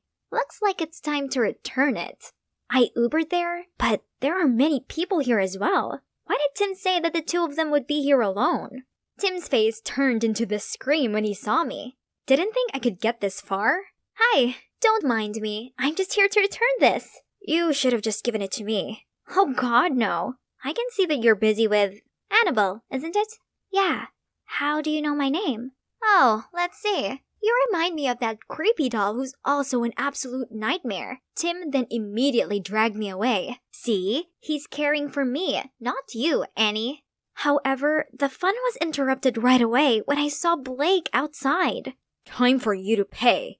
Tim immediately stood between Blake and me, but to our surprise, Blake signaled for his goons hiding close by to show themselves. Clearly outnumbered, I tried to stop the situation from getting worse. Let's be civilized here. We can sort this out without violence. You're right, babe. We can settle this with a bet. Whoever can do the trick that broke Lex's leg and top it off with the Akira slide can have her fair and square. The loser has to back down. First of all, I'm not some kind of trophy. Second of all, that stunt is incredibly dangerous. Right, Tim?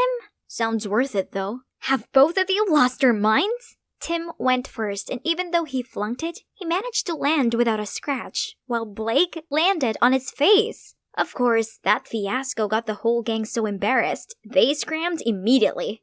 But I was still so annoyed. Congratulations, you won absolutely nothing. Not that I didn't care about him, I just couldn't stand his recklessness anymore. The next day, I was woken up by a doorbell. So, what are you here for? Sorry about last night. But if you stayed longer, I could have told you that I did what I did because I like you. Romantic styles. I don't even remember since when, but I do remember how sad I was when we stopped hanging out. Believe it or not, I started working out just to impress you. Whoa, what? Tim explained that nothing was going on between Annabelle and him. They were simply co-workers. And he made up that whole thing about being alone with her at the library to see my reaction. What do you say? I can make you believe in love. Tim, don't be ridiculous. Love isn't anything like the movies. It's merely a temporary chemical reaction in your brain that makes you think you're really feeling it. Come on, just give it a chance. No, look at my parents, your father, all the families in this neighborhood. If you ask me, your feelings for me right now will fade, just like mine with Blake. I'm sorry for wasting your time. I thought I was special enough for you to take a leap of faith. Now I know how wrong I was. He then left without another word. When Tim closed his blinds, honestly, I felt a sting in my chest. This is for the best, right? I can't deny the uneasiness I felt without Tim. It's not that he didn't want us to make up. I just didn't know how. Seeing how happy and smiley he was with her, my uneasy feeling only grew bigger.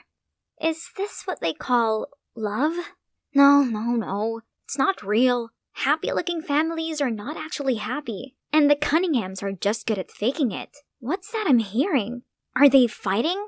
I saw the husband suddenly punch the wall with rage, then push the wife. I no longer had eyes on them, but could hear a huge commotion over there. What on earth is going on? Panicked, I called the cops right away. Wait a second, that means their happy marriage really was fake. I excitedly limped across the street to tell Tim about my discovery, then dragged him over to the Cunninghams' front lawn. However, when the cops arrived, both of them answered the door perfectly fine. Turns out they already knew about my spying, and were so annoyed by it, they decided to pull a prank on me. Great, my curious neighbors have also witnessed this whole humiliating ordeal. But the worst part was seeing the disappointment on Tim's face. You have to stop being so stubborn. Not every family is like yours. I couldn't say a word, not even when the cops gave me a warning. That night, I tossed and turned as Tim's words wiggled around my mind. Suddenly, something caught my attention. It's from Tim's house. Some flashlights were moving around. I tried calling Tim, but he didn't answer. Of course, he'd be in deep sleep by now. Calling the cops was useless because of that very recent embarrassing incident. That's it. I'm doing it myself. Out there on Tim's front lawn, my heart was beating like crazy. Thieves! Thieves! The startled thieves turned around, so I blared the air horn, then shouted, "Freeze! Stay where you are! Hands over your heads!" But obviously, I, a teenager with one working leg, never actually expected any criminal to stand still. They quickly got a hold of me, and right when I thought my life was over, "Get away from her!" Tim, thank goodness! Other neighbors also came and stopped the thieves. Tim called the cops, and this time they reported to the scene ASAP. Phew, that was insane. Mrs. Jones, Tim's mom, thanked me and invited me to stay the night. It's really nice of her, even though she burst out laughing when I explained the situation with the Cunninghams. When Tim went to grab some drinks for us, she asked me why I was alone in this condition. So I spilled everything about my family. Contrary to her reaction just now, she showed me sympathy. From her experience, love didn't always have a happy ending, but it doesn't mean it's not real. Tim's dad and I had genuine feelings for each other. It's just that over time, things changed. We're open to accept this and be honest with each other. That's what real love is. I wouldn't change a thing, and I would still fall crazily in love with him, despite knowing we would eventually break up. Because that's how I got Tim, the second real love of my life. Her words hit different. Maybe I'd given love a bad name. You're right, love is not at fault, and Tim is so lucky to have a loving mom like you. Meanwhile, my parents don't just hate each other, they put it all on me too. Bet you, even tonight's incident won't make them care. I see where you're coming from, but why don't you just give it a try? Their reactions might surprise you. So, I called them up, and guess what? They both sounded concerned on the phone and said they'd come home as soon as they could. See, I told you so. It's alright now. Timmy, please show Lex where she'll be sleeping. That was really brave of you. Being all heroic out there despite your whole situation. I wouldn't have risked my life if it wasn't for what? I'm all ears. For you. I'm sorry I overreacted. The thought of becoming a boring old couple who hate each other bugged me. But then I realized if we were together, we wouldn't have to be that. We could be like the Cunninghams. That doesn't sound too bad now, does it? I guess not. Next morning, I woke up to my parents' call. They actually kept their promise this time. My mom explained that she thought Dad was home to take care of me, while Dad absent-mindedly assumed Mom only left in a fit of anger and was going to return soon. So they really do care about me. They just have a terrible way of showing it. They stayed together, thinking it would be best for me. But the unending tension and bickering was eating us all up from the inside. This incident opened their eyes, so they agreed to have a peaceful divorce while still looking after me together. I'm finally free from the cast, but I actually feel even more liberated than before. Is this the power of my newfound belief in love? Is it because I've realized that love was around me all along? I'm not sure myself, but who cares? Alex and Timothy. Hi, I'm Donna, an influencer extraordinaire and soon-to-be supermodel.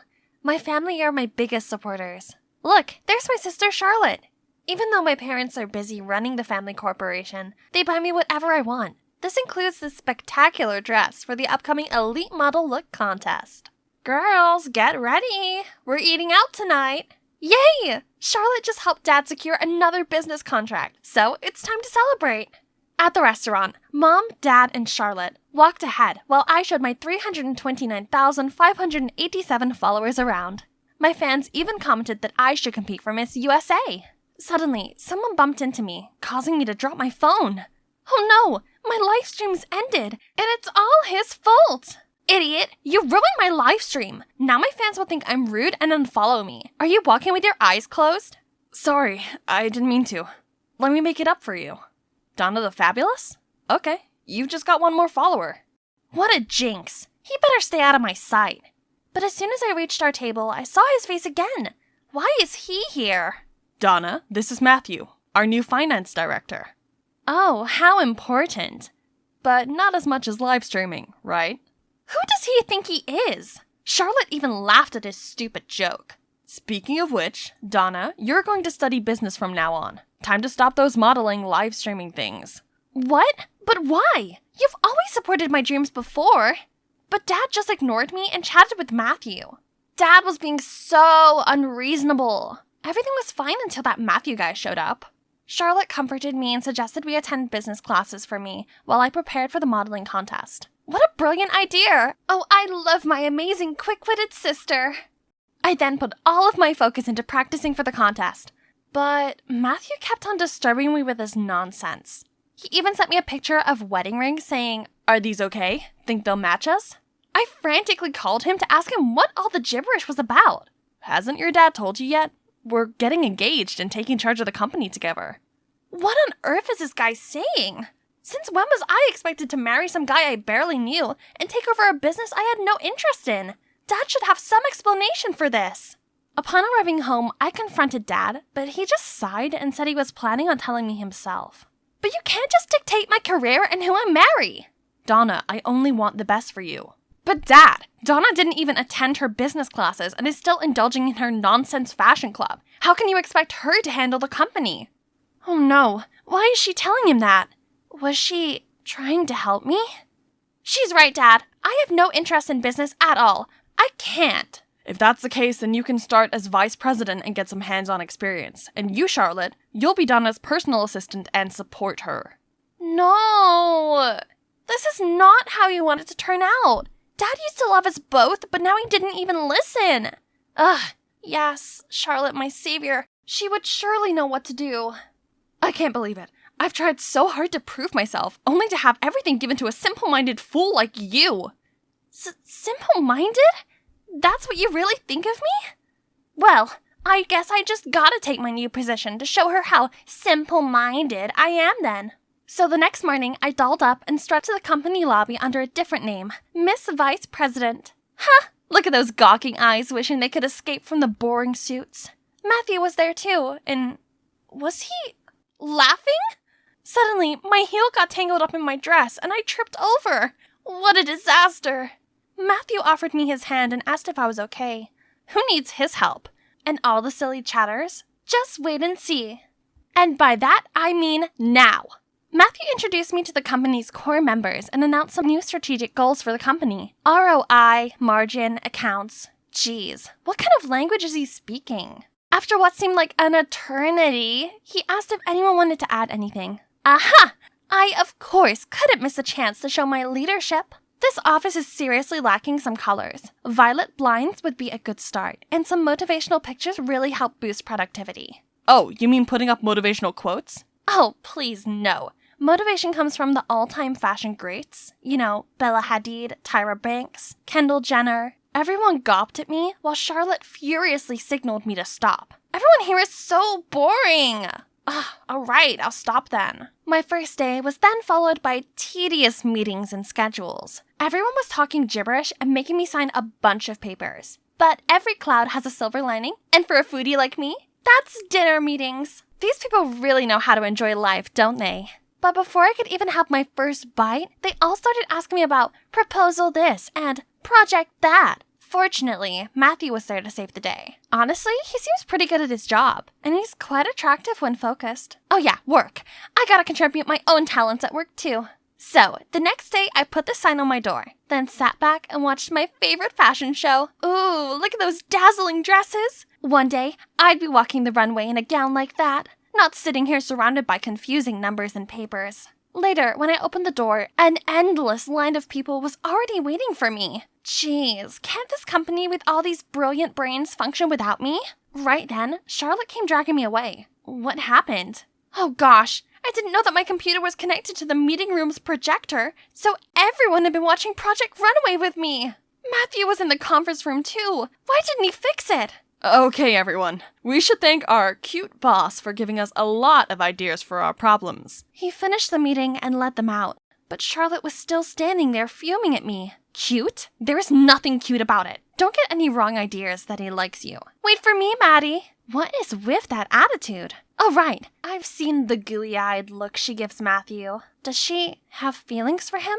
Before I could pry further, I was sent to Millen for another stupid meeting. Feeling bored, I watched a fashion show to kill time when someone startled me from my side. I personally think this collection is overrated. Oh, sorry if I scared you. I'm Brian. He then gave me his business card, and wow, he's the CEO of a modeling firm in France. Are you coming to the fashion week too? I wish. I actually came for work.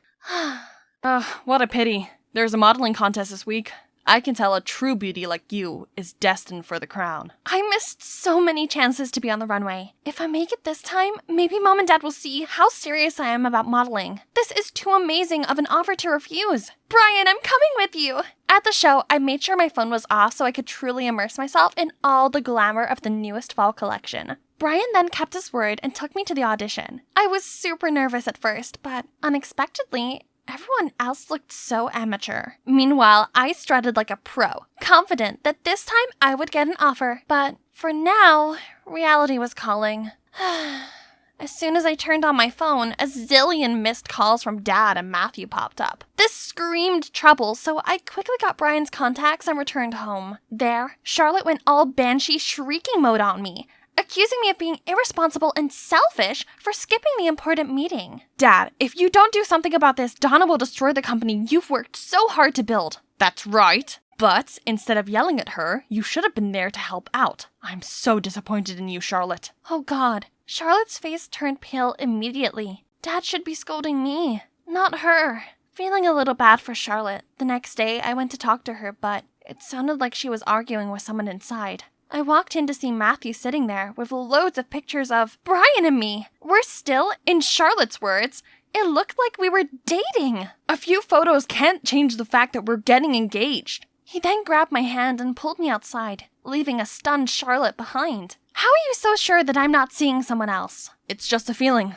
Or maybe it's just my hope, because What did he mean by hope? And holy shrimp, why is my heart beating so crazy? What a day. I thought it was finally over when Dad slammed the pictures of me and Brian down in front of me. He was so mad at me, he decided our engagement would be tomorrow instead of a month, as planned. But I haven't mentally prepared for this. So here I am, at my engagement ceremony, waiting for my fiancé to arrive. Just kidding. Actually, Brian called me last minute to tell me the best news ever.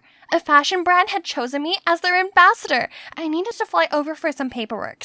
Thanks to him, I successfully escaped the engagement and flew to Milan to meet up with him. Finally, I got to pursue my long-repressed dream in my favorite city and not pay heed to my dad's ridiculous orders. Yay! As I woke up the next morning, I eagerly reached for my phone to call Brian, but... Huh? Where was it? I looked at the nightstand, but my passport, my wallet, and all of my stuff had disappeared.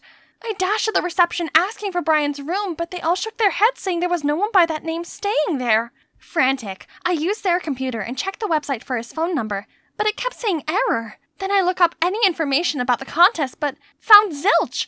How could he do this to me? I trusted him. Now I'm in a foreign country, all alone, and with no money. What am I gonna do? I can't just call Dad to come get me. And neither can I call Charlotte. There's only one person I could contact right now. So I called Matthew, and he flew over immediately. We were walking along the Navili Canal to get some dinner before heading back. I thought he would be furious right now because I ran away from our engagement, but he was just quiet the whole time. So, is it okay for you to suddenly come here? I mean, work and stuff, you know? It's alright. You come first. Everything else comes after. That's sweet of him, but I needed to make sure he didn't get the wrong message. I called for your help, but that doesn't mean I want to get engaged. I'm not ready to commit. At first, I wanted this marriage to happen, but now I'm not so sure anymore. Oh my. Did me running away from the engagement upset him that much? As we stepped through the door, I saw Mom, Dad, and Charlotte waiting for us. Charlotte instantly bombarded me with her dolphin frequency yelling, saying how much they worried about me, how irresponsible and terrible I was. You should have won an Oscar for your acting, Charlotte. Unfortunately, your partner played you this time. Acting? And what partner? Turns out Charlotte was the one behind all of this. She hired Brian from the beginning to make me look bad in my parents' eyes. She also made sure my engagement with Matthew didn't go as planned. Everything played out just as she'd wanted, but she didn't think Brian's greed would get the best of him. He called Matthew saying he was holding me for ransom, and during the call, the idiot fraud accidentally brought up Charlotte. We were all too shook to even speak, when Charlotte burst out crying. You're right! It was me all along! She's never done anything useful, yet got everything meant for me! Mom, Dad, if you needed someone to take care of the company and marry Maddie, why her? Why not me? You haven't told them anything this whole time? I was still processing everything when my dad sighed and said, I was going to tell you both when the time felt right, but seeing you pitting against each other like this hurts me so much. Actually, Donna, we're not your biological parents. Turns out, Dad was my parents' private lawyer, and the company belonged to my real parents, not to Dad. But then, my parents got into a terrible accident, and during their last minutes, they gave the company, and me, over to him. They asked Dad to raise me properly and arrange for me to marry Matthew as a part of their deal with Matthew's parents. Growing up and seeing me so passionate about modeling, Dad was going to let Charlotte run the company and let me live my life how I wanted to. But then Matthew and his family showed up and insisted we get engaged according to the deal. Dad had no choice but to respect them and carry out my parents' will. So, my current beloved mom and dad are not my actual family. We're still. My biological parents had both passed away. Donna, we hope you understand. Though we're not related, we have always loved you as our daughter. This is very hard for us too. I looked at Mom and Dad, the ones who had always loved and cared for me. Mom, Dad, just like you two. I'm sure my parents would want me to do what makes me happy. Though I am the lawful heiress of the company, I can only do harm to it. So I hope you understand, and let Charlotte take over it. She's a better suit than me. That's right. You cannot force someone into doing something they don't like. Neither can you force someone into love. Woohoo! No more boring office job. Instead, I've put all my energy into elite model look. And here I am today. You've got this, Donna. I confidently strutted down the runway with Mom, Dad, and Charlotte cheering from the audience. And when I finished my part, I joined my family and nervously waited for the MC to announce the chosen ones. Samantha Friske, Amelia Davis, and Donna Rossi! Yes! I've made it! I've been waiting for this day for so long! Suddenly, I spotted Matthew coming towards us. Congratulations, Donna. I knew you'd get it. Thank you for coming. I know love cannot be forced, nor should I rush it, but whenever you're ready... Donna, will you go out with me? How about now?